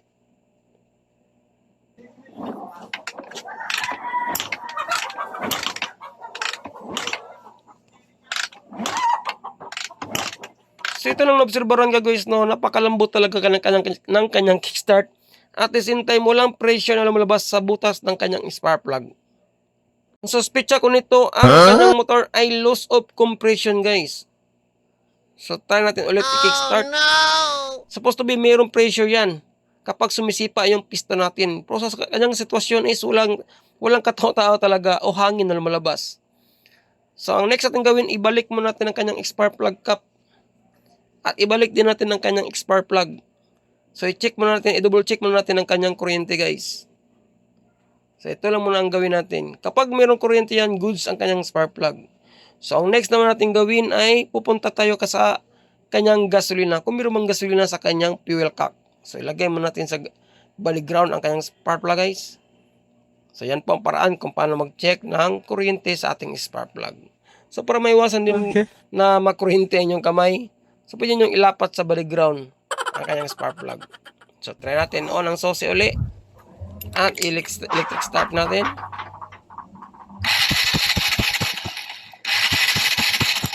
So yun guys, klarong-klaro no, na normal ang kuryente na lumalabas sa kanyang spark plug. So kumukuha siya ng ground sa gitna o parang nakapayong sa kanyang spark plug. So mean to say, goods na goods po ang kanyang spark plug. So ulitin lang natin for double check. Kasi ito ay hindi daw napalitan ng spark plug ni Bossing, no. So ito po ay medyo matagal-tagal na rin ang kanyang spark plug. So double check lang natin. Baka spark plug lang ang problema. Meron kasi mga 125, 150cc na mga motor is mahina ang pressure ng kanilang compression. So check mo natin ang kanyang spark plug. So goods naman ang kuryente guys, no. Napakalakas at saka kulay blue. So next na gawin is tanggalin natin ang kanyang fuel hose mismo sa kanyang fuel cock. Try natin kung mayroon bang gasolina na lumalabas. Kasi kung wala, possible fuel cock lang problema, barado. So yun guys, malakas po ang supply ng kanyang gasolina. So wala na tayong pagdudahan pa sa kanyang gasolina guys. Merong gasolina, merong kuryente. Bakit ayaw pa rin umandar? So dito na tayo papasok sa ating decision guys na possible loss of compression ang kanyang motor o may singaw sa kanyang valvula. Oh no! Possible may problema sa kanyang piston. Off mo natin ang kanyang sose at try natin ulit ang kanyang compression para hindi tayo makuryente guys. So kickstart mo natin.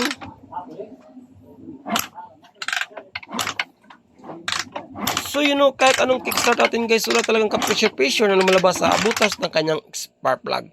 Napakalambot talaga. So dito rin natin makonclude once na mabaklas natin ang kanyang cylinder head at saka ang kanyang cylinder block. Sabi ni owner guys, ito daw ay bagong rebore no. Sabi niya, kita nyo man bago po ang kanyang liquid gasket guys. Oh. Klarong-klaro. Klarong-klarong puti ng kanyang liquid gasket. Sa mga ilang buwan pa dito no, na na-rebore.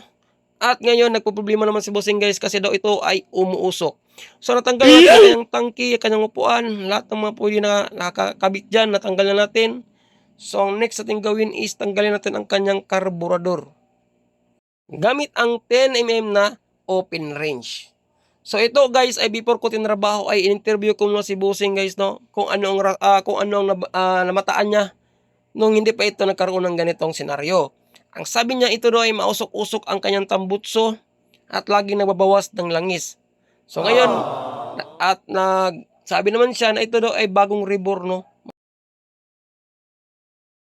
So possible nagkaroon ito ng overheat guys kasi nga pagkatapos daw itong ma-rebore ay binyahin daw ito ng malayo. So next pagkatapos matanggal ang kanyang karburador ay tanggalin ang 2 bolt sa kanyang head tappet cover. So kapag nagkaroon ito ng usok guys, possible may problema o gas-gas sa kanyang piston. Siyempre, mamaya na natin yan ma-confirm once na mabaklas na natin ang kanyang cylinder block. So unahin natin tanggalin ang kanyang cover ng kanyang cylinder head guys. So medyo may katigasan siya no kasi ang ginamit na liquid gasket ay gasket oil para siyang epoxy. So pupukin na natin gamit ang ating rubber mallet. So kapag napil na natin medyo lumambot na, pwede natin siya sikwatin gamit ang maliit na flat screw ng dahan-dahan. Okay. So dalawa ang dapat bantayan nito guys no na problema ng kanyang motor. Una, loss of compression at the same time i-check din natin ang sitwasyon ng kanyang block at saka piston. Kasi daw sabi ni owner nang hindi pa daw ito na nasira ay umuusok na ito at laging nababawas ng langis. So possible na may problema sa kanyang piston at saka liner. Pero ang pinaka main problema talaga is bakit ayaw siya umandar kasi loss of compression siya. Possible may problema din sa kanyang 2 valvula. So maya-maya makita natin yan guys once na tanggalan natin ang kanyang cylinder head at saka cylinder block. So ang next natin gawin is tanggalin ang 2 bolt o luwagan natin ang 2 bolt ng kanyang camshaft sprocket. Tanggalin muna natin ang kanyang o-ring guys ng kanyang cylinder head. Medyo kumapit talaga yan dahil liquid gasket na ginamit ay gasket oil. Unti-unti na natin para hindi maputol yung o-ring natin. So pwede na natin luwagan ang 2 bolt yan. So before natin luwagan yan guys, i-check muna natin ang kanyang TDC o tinatawag na top dead center. I-check mo natin kung nakatap yan, saka natin baklasin. Kung tayo ay nagdi-DIY o natin kabisado ang kanyang timing mark. So kapag meron kayong makitang guhit na 2, yan po ay nakatap ang ating piston. So syempre dapat yung camshaft sprocket natin ay nakalibel sa surface ng ating cylinder head. So kapag goods ng timing, pwede natin luwagan ang 2 bolt ng kanyang camshaft sprocket.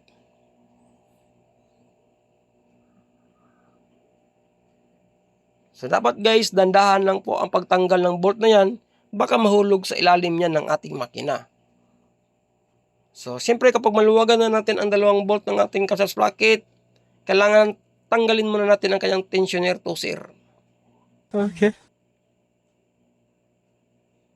2 bolt po ang kanyang tensioner tosser at ito po ay 6mm ang sukat ng kanyang bolt. So, unahin nyo muna ang luwagan ng bolt ng kanyang camshaft sprocket sa kanyang tanggalin ang kanyang tosser guys ha. So, sikotin natin gamit ang flat screw. So, yun, nakatulak pa siya. So natanggal na siya, lipat tayo sa kanyang camshaft sprocket. Tanggalin natin ang dalawang bolt na yan. So kung kayo ay takot mahulog ang bolt na yan guys, pwede nyo lagyan ng basahan sa ilalim. Kung sakaling mahulog yung bolt, at least may sumalo. Pero kung kursunada ka talaga, tanggalin yung bolt na walang takip sa ilalim, pwede basawakan nyo lang bolt ng maigi at dandahan yung i-pull out ang bolt na yan guys. At hawakan nyo sa dalawang daliri. Yon, natanggal na natin ang isang bolt. So pwede natin iangat ng kaunti ang kanyang camshaft sprocket guys. Ikutin lang natin siya. So naikot na natin, pwede natin tanggalin ang kanyang bolt. Ikutin pa ng kaunti. So yon, pwede na siyang matanggal natin. Mas madali kasing tanggalin ang camshaft guys kapag walang tensioner na tumutulak sa ating timing chain. So yon, natanggal natin dalawang bolt. Pwede na natin sikotin ang kanyang camshaft sprocket. Kahit kamay pwede. So natanggal natin ang kanyang camshaft sprocket. Kailangan natin ang kanyang timing chain is talian natin guys para hindi mahulog sa ilalim at hindi pa tayo mamblema, no? Talian muna natin siya guys gamit ang ating wire. Depende na sa inyo kung anong paraan nyo. Importante hindi mahulog yung timing chain. Kahit anong itali nyo dyan. Ay syempre kung ikaw bago pa sa ating channel at sa tingin mong video ito ay malaking tulong sa inyo, huwag mong kalimutang mag-subscribe sa ating YouTube channel. At kung sa Facebook ka nakapanood, pakipollow na rin. Maraming salamat. So once natanggalan natin ang timing chain, tanggalin natin ang 4 na stud bolt na yan gamit ang 12mm na back range or open range. So mas may back range or socket para hindi mabilog yung dulo ng ating stud bolt. Once matanggal na natin yung 4 na stud bolt guys ng ating cylinder head. So meron pa yan dalawang mataas na stud bolt sa loob ng ating cylinder head guys sa may camshaft sprocket sa tagiliran. So yun po ay 6mm naman na bolt. So yun, tanggalan natin yung dalawa. So ito na yung sinasabi ko guys na may dalawa pang stud bolt dyan na mahaba sa tagiliran. Sa loob lang natin yan makikita. So gamit ang ating 10mm na L-range. Yun ang sinabi ko guys. Para siyang design na Kawasaki Fury na mayroong bolt sa loob na 6mm na mataas. So syempre kapag natanggal natin dalawang bolt na yan guys, pwede natin sikotin ng dandahan ng ating cylinder head. So yan po sinabi ko guys. Yan po ay magkapareha lamang sa Fury na design na bolt, 6mm na mataas. So yun, pwede natin siyang hatakin ng dahan-dahan paitaas.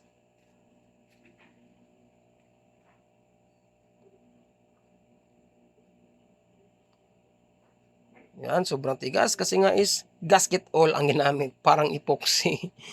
Sobrang dikit.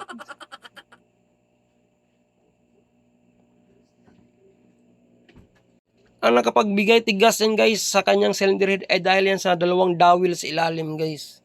Tapos yung mga liquid gasket na tira-tira na sobrang dikit sa ating stud bolt. Yun o.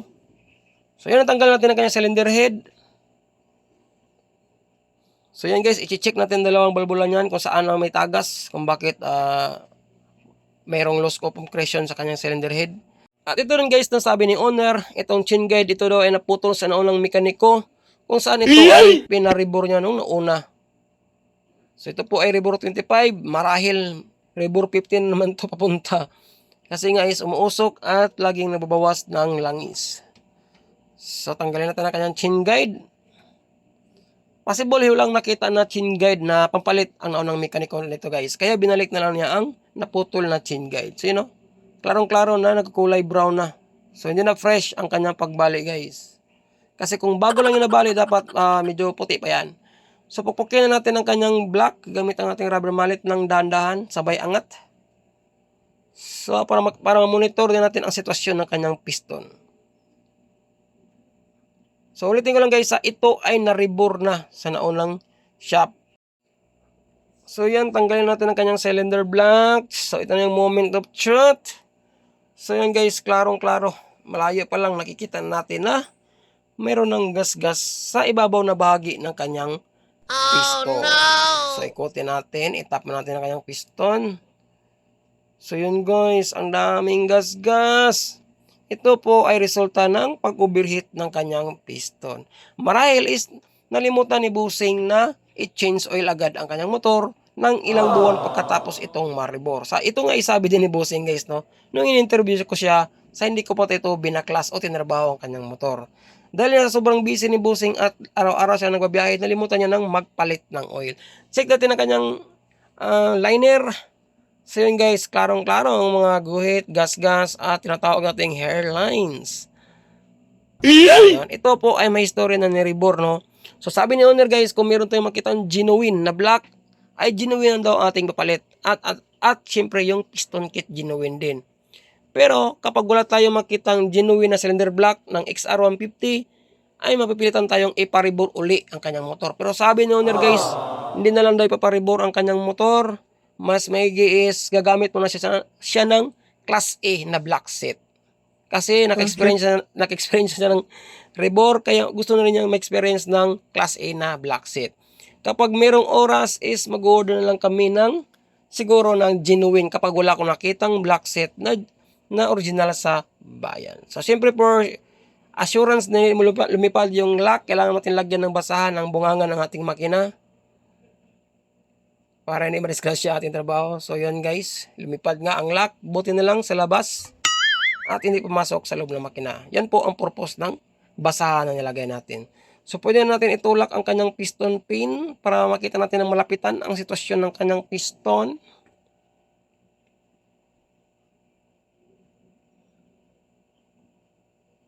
So yun guys, natanggal ang kanyang pin.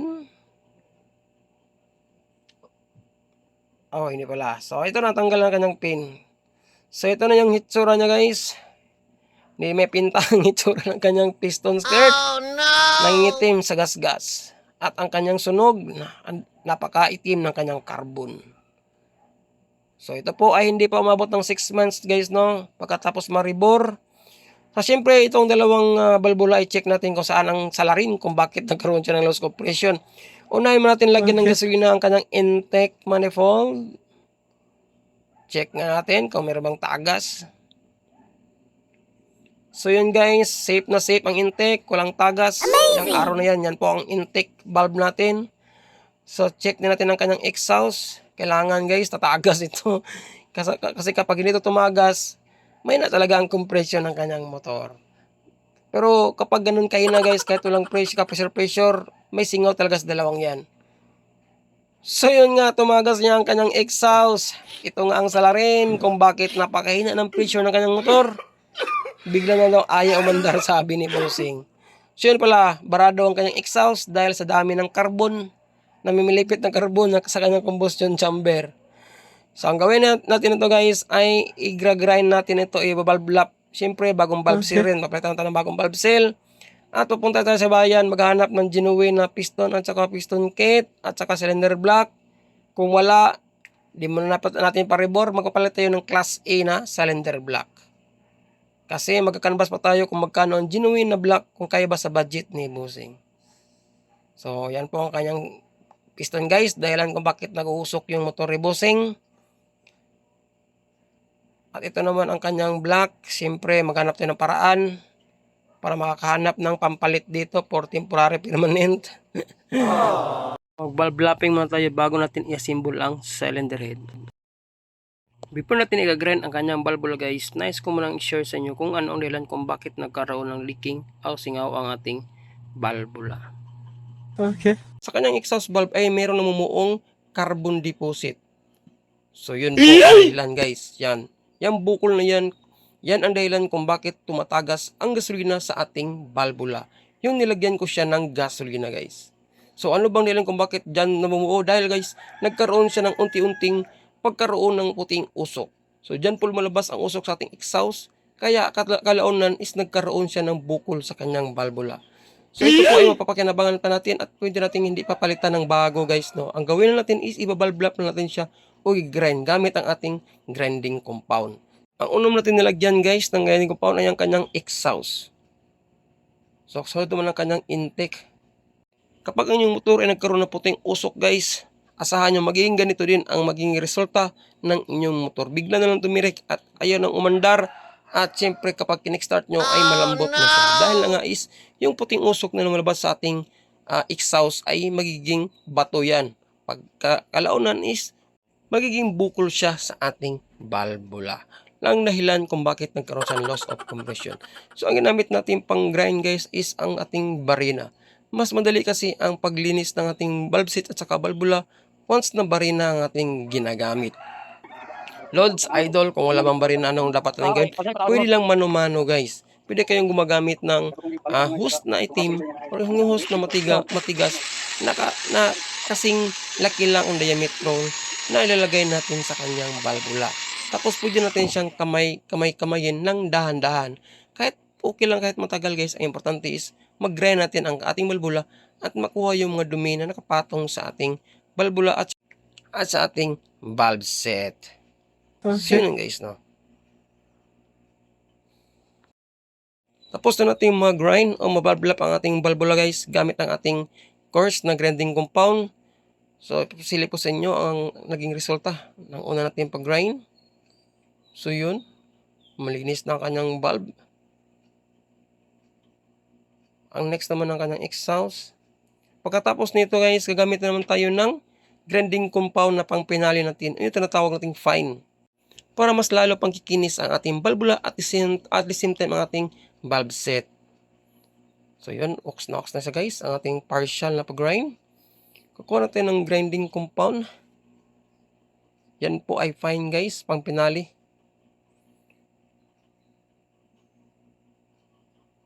So same procedure pa rin, no? Kung ano ang ginawa natin ng unang beses na ginrind natin, yun pa rin paraan guys. Ang pagkaiba lang is, ang ginagay natin grinding compound is yung pang pinali natin, o pang pakinis sa ating valve set at saka valvula. Pasensya na guys, di ko man nakita sa inyo pag-dismantle. Ang importante is, napakita ko sa inyo kung paano natin ginrind at saka papalitan natin ng valve seal at the same time is i-assemble na natin siya. So ito po yung grinding compound na ginamit natin guys. Yan po ay fine, klarong-klaro. Yan po ang pampinali natin. So lagyan na natin ng kaunti lang. Unahin natin yung kanyang intake. Gabi ko na kasi nito binaklas guys, no. So ang purpose ko doon is para malaman ko kung ano ang size ng kanyang valve seal, kung ano ang size ng valve seal na bibilhin pa natin sa bayan.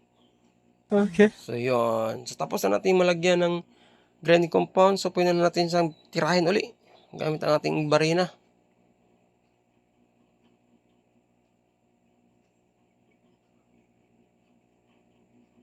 Basta ulitin ko lang, no, kung wala kayong barina, pwede mano-mano guys. Kamayin na natin ang pag-ikot ng ating valvula. Ang importante is mag-grind natin siya. So Lods, Okay. idol, kung magpapalit tayo ng bagong valvula, kailangan pa bang hasain? Yes guys, mas maganda na hasain pa rin natin. Dahil yung valve set natin is mayroon niyang mga karbong pinong-pino na pumapatong sa kanyang valve set. Kahit malinis o bago ang ating valvula, kailangan pa rin natin siyang hasain para magre-reflect yung linis ng ating bagong valvula at the same time yung ating bagong valve set. Para hindi talaga sisingaw ang ating kompresyon. Tapos na natin siyang mag-grind guys. Pwede natin siyang bunutin. Siyempre, para makita talaga natin ang pinali ng ating trabaho guys, ay kailangan hugasan mo natin siya gamit ang ating gasolina. Ay, syempre guys, before ko makalimutan, ay shoutout nga pala sa ating mga solid tagapanood sa ating YouTube channel at saka sa Facebook page. Maraming salamat po sa inyong lahat sa walang sawang panood at pagsuporta sa ating mga videos na ina-upload. So, syempre guys, brushin na natin.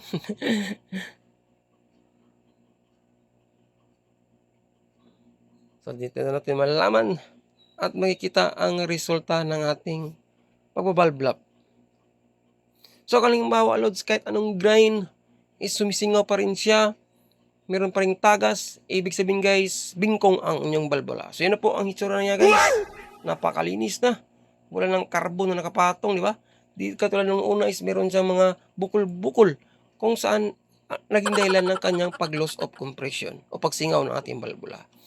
So, yun po ang kanyang exhaust. Next, ang kanyang intake. Check natin.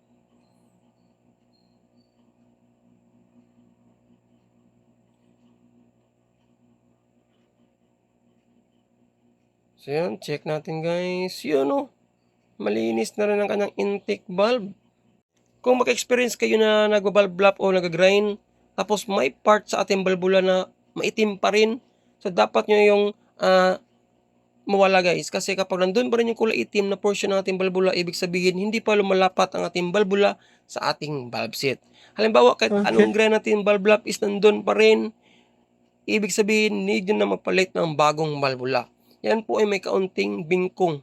Ibig sabihin is nagkaroon siya ng problema o issue kung bakit hindi natin siya makuha ang perfect paglinis ng ating valvula.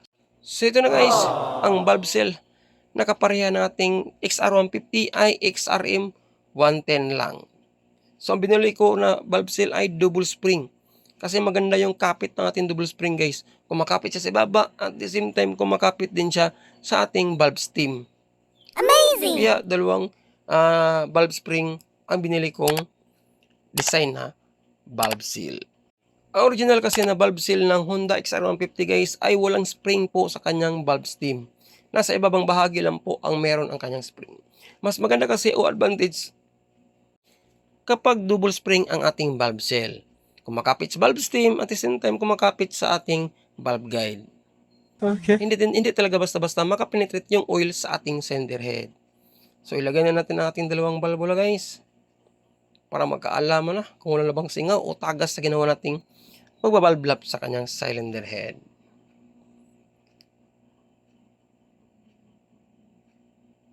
So, ilagay na natin ang kanyang intake.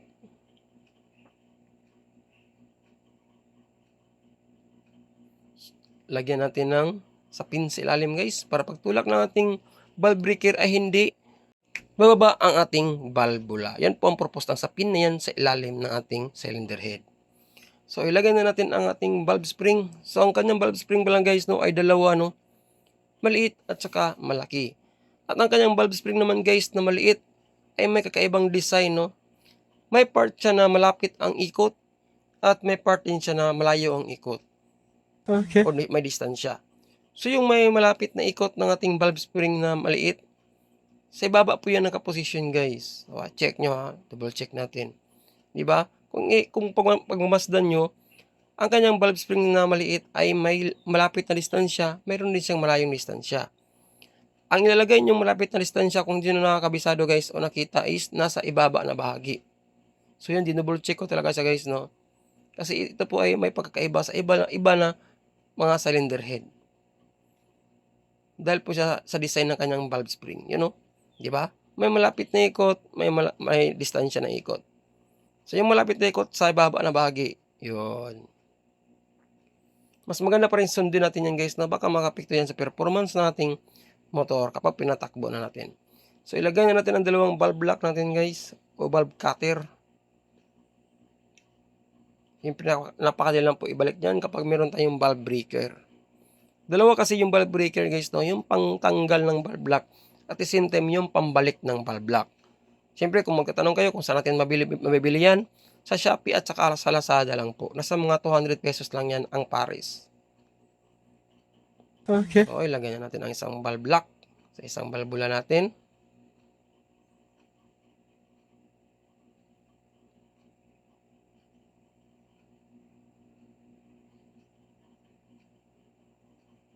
So, ipihit lang natin pababa yung valve spring guys, no? Sabay puwersa. Para mapabilis natin ang pag-lock ng ating valvula. Ganito lang. Tingnan nyo.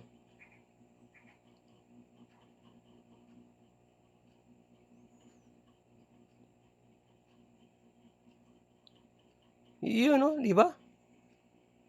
Yun lang kadali guys kung paano kabit yung valve lock. So, sa kabila naman. Huwag nyong tingnan ang valve lock guys sa sentro ha. Huwag nyong sentrohin ang pagtingin ng valve lock kasi may tendency din na lilipad yung valve lock natin. Possible matatamaan ang inyong mata. Kapag naglalagay kayo ng valve lock, dapat nakadistansya yung ulo at saka yung mata mo. Nangyayari na rin kasi yan sa ibang mga mekaniko kung saan tinignan yung sentro ng valve lock pagkatapos ikabit. Nang dumulas ang pag-lock guys, tumamas kanyang mata na disgrasya pa. Dapat nakadistansya po kanyang cylinder head kapag kayo ay naglalagay ng valve lock. May tendency kasi yan nalilipad yan guys eh. Kapag hindi natin na itama ng o naiwasto natin paglagay ng lock. So yun, nilagay na natin ang dalawang lock. Ox naman. Yan. Before ko nalagyan ng gasolina ng ating intake at saka exhaust guys, ipapakita ko sa inyo ang una nating hitsura ng ating cylinder head nang ito ay hindi pa natin na-valve lock. Ang kanyang intake. So, ang kanyang intake po ay goods guys na walang tagas, no? Dito tayo sa exhaust. Kasi ito yung may issue eh. Kung bakit nagkaroon siya ng loss of compression. Dahil sa namumuong carbon na nakapatong sa kanyang valvula. Pag close ng valvula is may part na singaw siya. O makalabas ang hangin yun, no? Di ba? Ganun po ka bilis ang pagtagas ng gasolina. Kasi nga loss of compression siya. O may singaw. So, ito naman yung pinali ng ating cylinder head guys. Pagkatapos natin siyang mavalve lock. So, ang kanyang intake, munang lagyan natin ng gasolina. So, goods. Since wala naman itong issue guys, pero importante pa rin na mag-drain natin ang kanyang valvula. Para malinis natin ang kanyang valve set at the same time yung valvula natin. Itong may issue guys, yung exhaust. Ito yung check natin. Ito yung pinaka-importante. Check muna natin. So yun goods guys, wala na siyang tagas no. Hindi katulad ng una na ang bilis ng pagtagas ng kanyang gasolina. Dahil yun sa bukol na numuo sa kanyang valvula.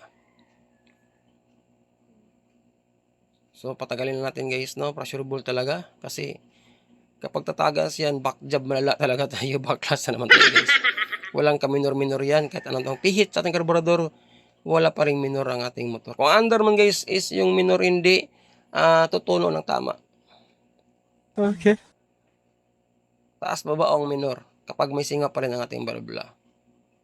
So yun, goods na talaga siya guys. Pwede na natin siya ibalik sa kanyang motor. Ready natin cylinder head guys. Ganun lang po ang paraan kung paano mag-valve lock. Kahit kayo kaya nyo mag-DIY kapag nakita nyo ang video ito. Kahit wala kayong barina, goods lang. Kahit mano-mano pwede. Importante is malinis natin yung valve set at the same time yung ating valvula. So yun. Okay. So yun, pwede natin siyang ibalik sa kanyang makina guys. Kunting linis muna ng kanyang base gasket. At saka magpapalit na ng bagong cylinder block. Okay. Ayos. The next day. So ito nga guys, pangalawang araw nang inayos natin ng kanyang motor. Kung saan nakabili na tayo ng bagong cylinder block guys. Yes po, bumili po tayo ng bagong cylinder block. Ito po ay Class A. Kasi si Bossing guys ay naka-experience na ng pag-rebore ng kanyang motor. Kaya hindi na siya gusto pang ipa-rebore ang kanyang cylinder block. Bagkus gusto na niyang bilhin o palitan ng bagong cylinder block ang kanyang motor. Kaya lang guys, may problema tayo. Walang genuine na makikita natin sa ating bayan. Lahat po ay puro order basis. So, merong tindahan, nilapitan ko, 4 days pa daw saka umabot.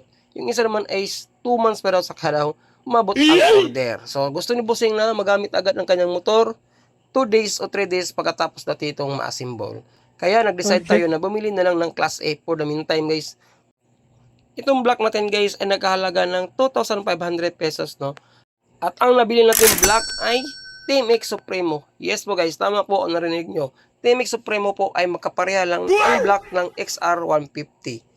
So yon, sabi nung binagbilhan ko guys. At lagi natin silang nakapagbinta ng mga XR150.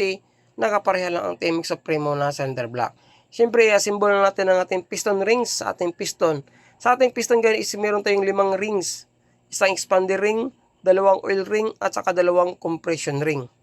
Okay. So, siyempre tulad ng ating nakagawian, una natin i-assemble ang compression ring sa ating piston. Yung parang wave type guys, no? O parang kulubot. So, dyan po nakaposisyon ng ating expander ring. Pagkatapos natin install ang kanyang expander ring, next naman ay ang kanyang 2 oil ring, which is isa-sandwich lang natin siya sa ating expander ring. Unahin natin ilagay sa ibabang bahagi.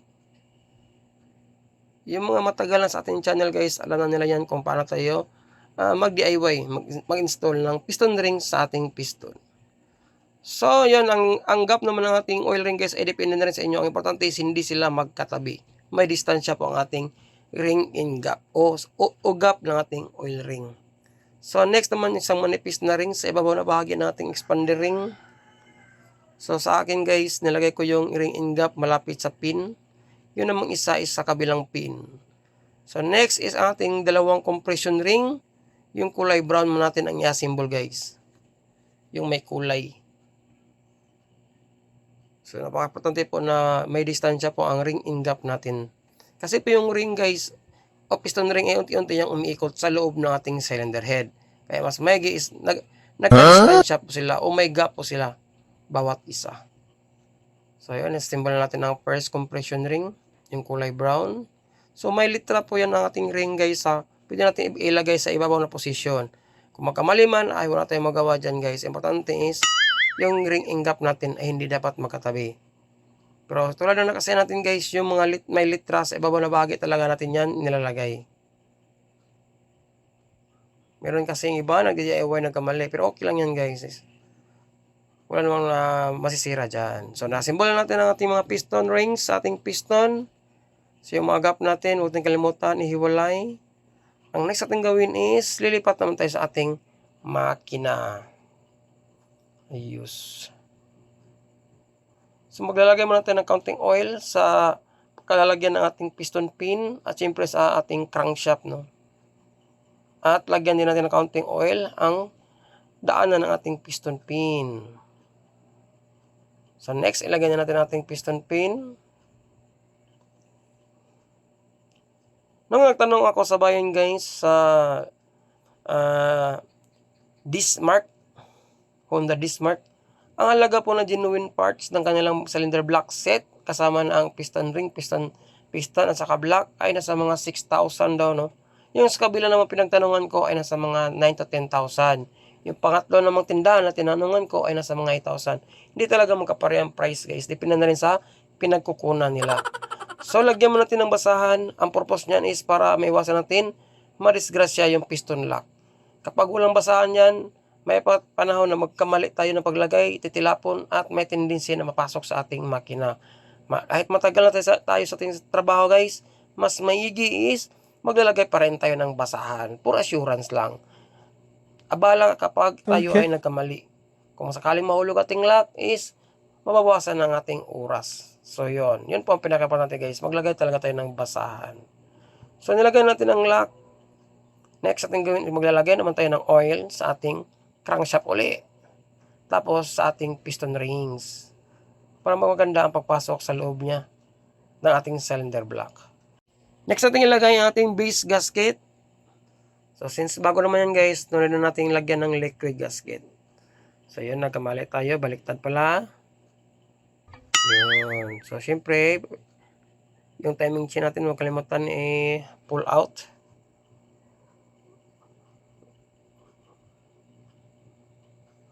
Pagkatapos nyan ay ipasok na natin ang ating cylinder block na bago guys. Ito yung medyo may kahirapan guys na yung mga makinang pa-vertical.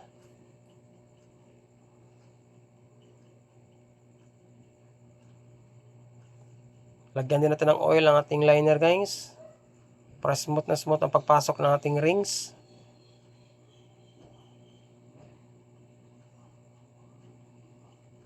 Tapos yung wire na tinali natin sa ating timing chain. Pasok muna natin sa daanan ng ating chain guide. Basta guys, ito pong binili natin ay isang class A. Hindi po ito genuine. At siyempre, magbibigay din tayo ng advice sa owner na tamang break-in lang sa ating motor. Huwag na natin patakbo agad uli ng mga malalayong lugar. So, mas maigi is ikot-ikot muna sa ating lugar. At least mga isang linggo lang, no? Para yung piston ring at saka liner natin ay magkaroon ng allowance every time na umaandar na ating motor. Kapag pinilit natin ibiyahe agad, magkaroon ito ng overheat o mapipressure ang ating rings sa loob ng ating liner. So yun, tintuin lang natin ang pagpasok ng ating piston. So kapag mga ganitong mga pagkataon guys, no, kailangan natin ng mahabang oras. Huwag nating madaliin. Kasi ito yung pinaka-importante na may pasok natin lahat ng rings ng tama. Baka kasi pilitin natin ipasok, may rings pala na lumabas sa kanyang kalalagyan. Maaring mabalian pa kayo ng piston ring. Kahit na matagal ang ating o mabagal ang ating pagpasok ng ating block sa ating piston, ang importante ay napasok natin lahat ang ating rings ng tama at hindi tayo nababalian. Okay. So yan, pagkatapos ito guys, no, kapag napasok na natin ang ating piston, itap natin siya agad. Automatic nakatap na siya para hindi tayo mahirapan makuha yung timing mark ng ating magneto. So yun, yan po ang pinaka mga importanteng tips guys, no? Lalo na sa mga DIY at ang planong mag-top overhaul. Next is maglalagyan natin ng bagong chain guide. Yan po ay genuine at nabili ko ng 250 pesos guys, no? Kasi noong chain guide niya is nabali sa shop na pinagdala niya nito nung ito ay pinatrabaho niya guys. Kasi nga ito ay na-rebore na. Ito po ay bagong rebore lang kanyang motor guys, no? Hindi pa siguro sa mga 6 na buwan. Basta mga 5 to 6 na buwan. Nag-overheat siya agad. Kasi nga is, dala na rin is, yung working period ng kanyang motor is, parang kabayo. Kaunti lang oras na pahinga. So, ilagay na natin ang ating head gasket.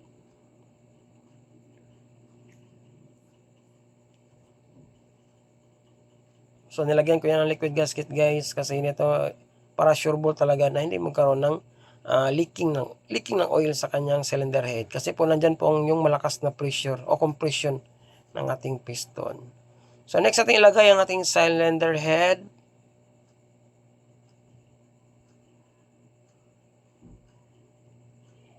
So, siyempre yung timing chain guys, ito yung napapahirap sa atin, no? Lalo na't ikaw lang nagtatrabaho. Kailangan hindi mahulog po yung timing chain. Kasi kapag mahulog yan, mawala yan sa kalagyan ng ating gear sa ilalim. Yung gear na maliit na kung saan siya naka-position, kung saan siya naka-ikot yung timing chain natin na naka-attach sa ating crankshaft. So pagkatapos ilagay natin ang dalawang stud bolt, yung 10mm na stud bolt natin. Pagkatapos yung set ng ating camshaft at saka rocker arm. So, dapat yung cams natin guys ay may free wheel o libre yan, no? Hindi yan mahirap ikutin. Tulad yan guys, oh. Dapat libre yan. Kapag matigas ang ating cams guys at hindi nagpi-free wheel, ibig sabihin, yung ating rocker arm ay nakatulak sa ating balbula. So, ilagay natin ang 4 na nut ng ating cylinder head. Yung mahabang nut o high nut. Tapos, ang paghigpit natin guys ay ikis lang, no? Diyan. So, ang purpose is magkaroon dyan tamang lapat sa ating head gasket at saka base gasket. Kapag both side talaga ang hinigpitan natin, puro upper, puro lower, may tendency na tatagilid lang ating makina. Depende rin sa inyo guys, no? Kung saan kayo komportable. Tulad ng sinabi ko, ito yung mga paraan natin o nakagawian natin. Yung pag-iikis lang ating paghigpit. Kapag mahigpitan natin yung 4 na high nut, next ating gawin is higpitan natin ng pinali ang dalawang stud bolt. Na yan guys, sa loob ng ating cylinder head.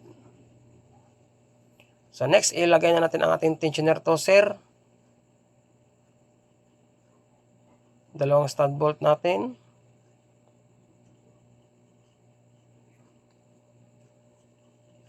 So pagkatapos ng tosser guys, ay syempre yung cams natin ikot-ikotin kung di ba nag-stack up. So goods naman. Kasi kapag stack up yan guys, yung valve clearance natin ay mahigpit o nakatulak sa ating balbula. So need natin yang i-adjust. So goods naman yung intake. May side play, yung exhaust lang ang medyo mahigpit ng kaunti. So, kailangan natin yan baguhin ang ating valve clearance mamaya.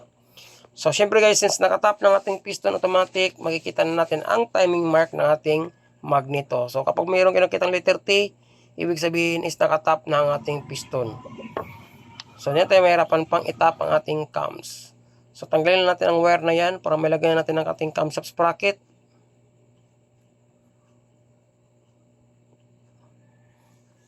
Yun po ang advantage kapag nakatap na ang piston pagkatapos yung ating masimbol ng kanyang cylinder block. So, merong timing mark ang ating sprocket guys. Naka-horizontal po, 2 guhit. So, yung matinuro ko guys, yan po ang palatandaan ng kanyang timing mark. Kasi once na nagkamali kayo guys, may tendency na mahirapan kayong pandarin ang motor. So, tamang pagsunod lang sa timing ng ating motor. Ito, especially po yung mag-DIY at nagpaplanong mag-top overhaul sa kanilang motor. Kahit anong brand ng motor guys, o kahit anong klaseng motor. So yun, nakabit na natin ang ating camshaft sprocket. So i-check lang natin yung 2 guhit na yan kung nagka-coincide ba at nagkaroon ba ng balance sa ating surface ng ating cylinder head. Since okay naman siya at na-check ko guys, pwede natin ilagay yung 2 bolt na yan, yung 5mm na bolt. Siyempre nanigurado tayo na baka mahulog yung bolt sa ilalim ng makina. Magkaroon pa tayo ng mahabang oras sa pagkuha. Maglagay tayo ng basahan guys. Kahit sabihin natin matagal na tayo sa ating trabaho, maninigurado pa rin tayo. Hindi maiwasan na mahulugan tayo ng bolt. So yan po ang pinaka-importante guys. Abala sa oras once nagkaroon tayo ng problema o nahulog yung bolt sa ilalim ng makina. So pagkatapos niyan ay pwede natin tanggalin ang basahan at higpitan na natin. Kung na-check na natin yung timing mark niya na nag-coincide sa ating camshaft sprocket. So medyo maluwag pa yung timing chain guys, no? Yun, no? Maluwag pa siya. So next natin gawin is i-release na natin ang ating toser pa counterclockwise gamit ang maliit na flat screw. Kasi hindi pa naka-release ang ating tensioner toser guys. So konting pihit lang at hayaan natin magsi-self-adjust ang ating tensioner toser. Huwag natin sobrang higpit kasi mahirapang makakuha ng tamang andar ang ating motor. So since okay na ang ating timing, pwede natin higpitan ang dalawang bolt na yan. Huwag natin kalimutan guys na i-retaining ang mga bolt na yan. So, kasi pag once na lumuwag yan at nahulog, asahan nyo malaking problema ang kaharapin nyo. Maraming mapiktuhan sa inyong makina. So higpitan natin isang bolt na yan. Di may iwasan guys na magkamalit tayo, no? Kapag nawala tayo sa passing o focus sa ating trabaho. Kaya presence of mind talaga guys. Kapag nag-install tayo ng camshaft sprocket at naglalagay tayo ng bolt. So yun, higpitan na natin.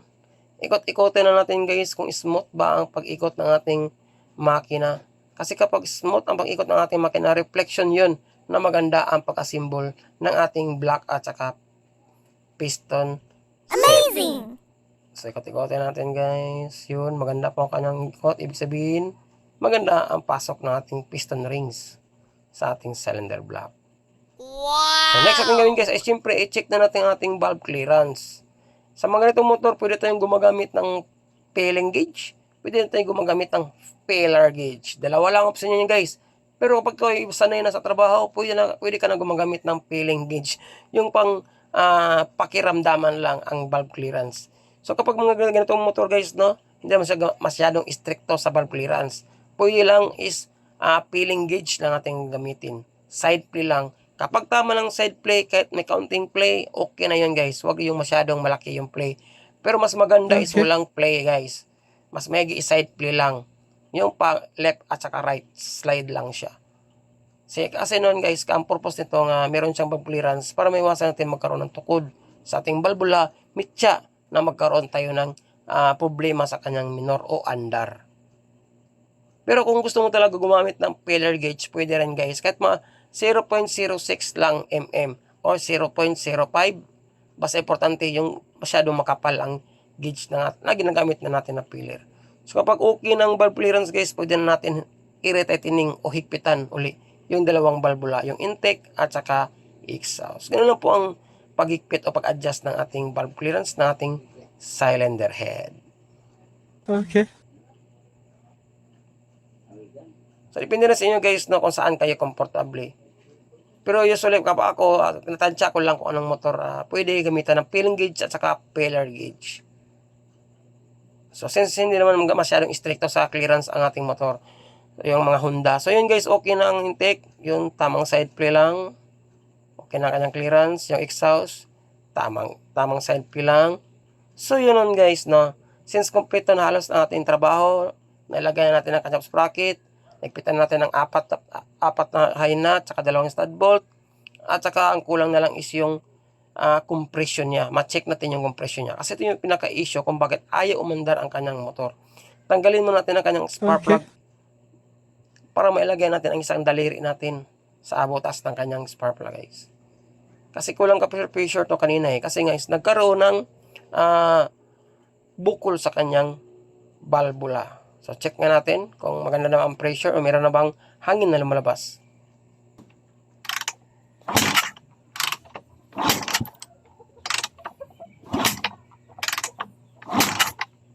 Abot ng champion na kuan. So, yun guys, klarong-klaro.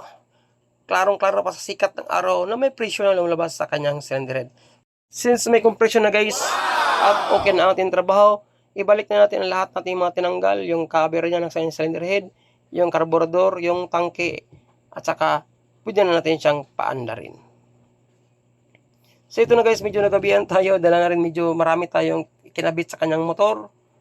Ang importante is natapos natin ang kanyang motor. So ngayon guys, ang next na gawin is i-double check muna natin ang pressure uli ng kanyang butas na kanyang spark plug. Double check na natin yung compression niya.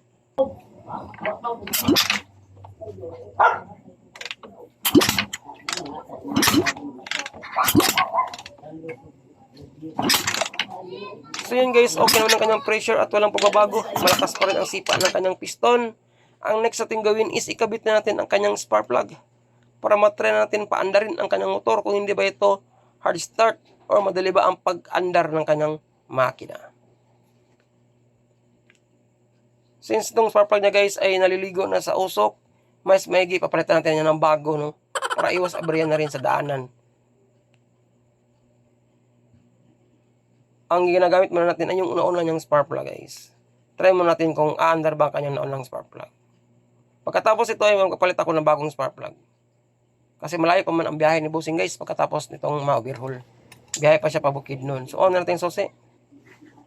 Start na natin.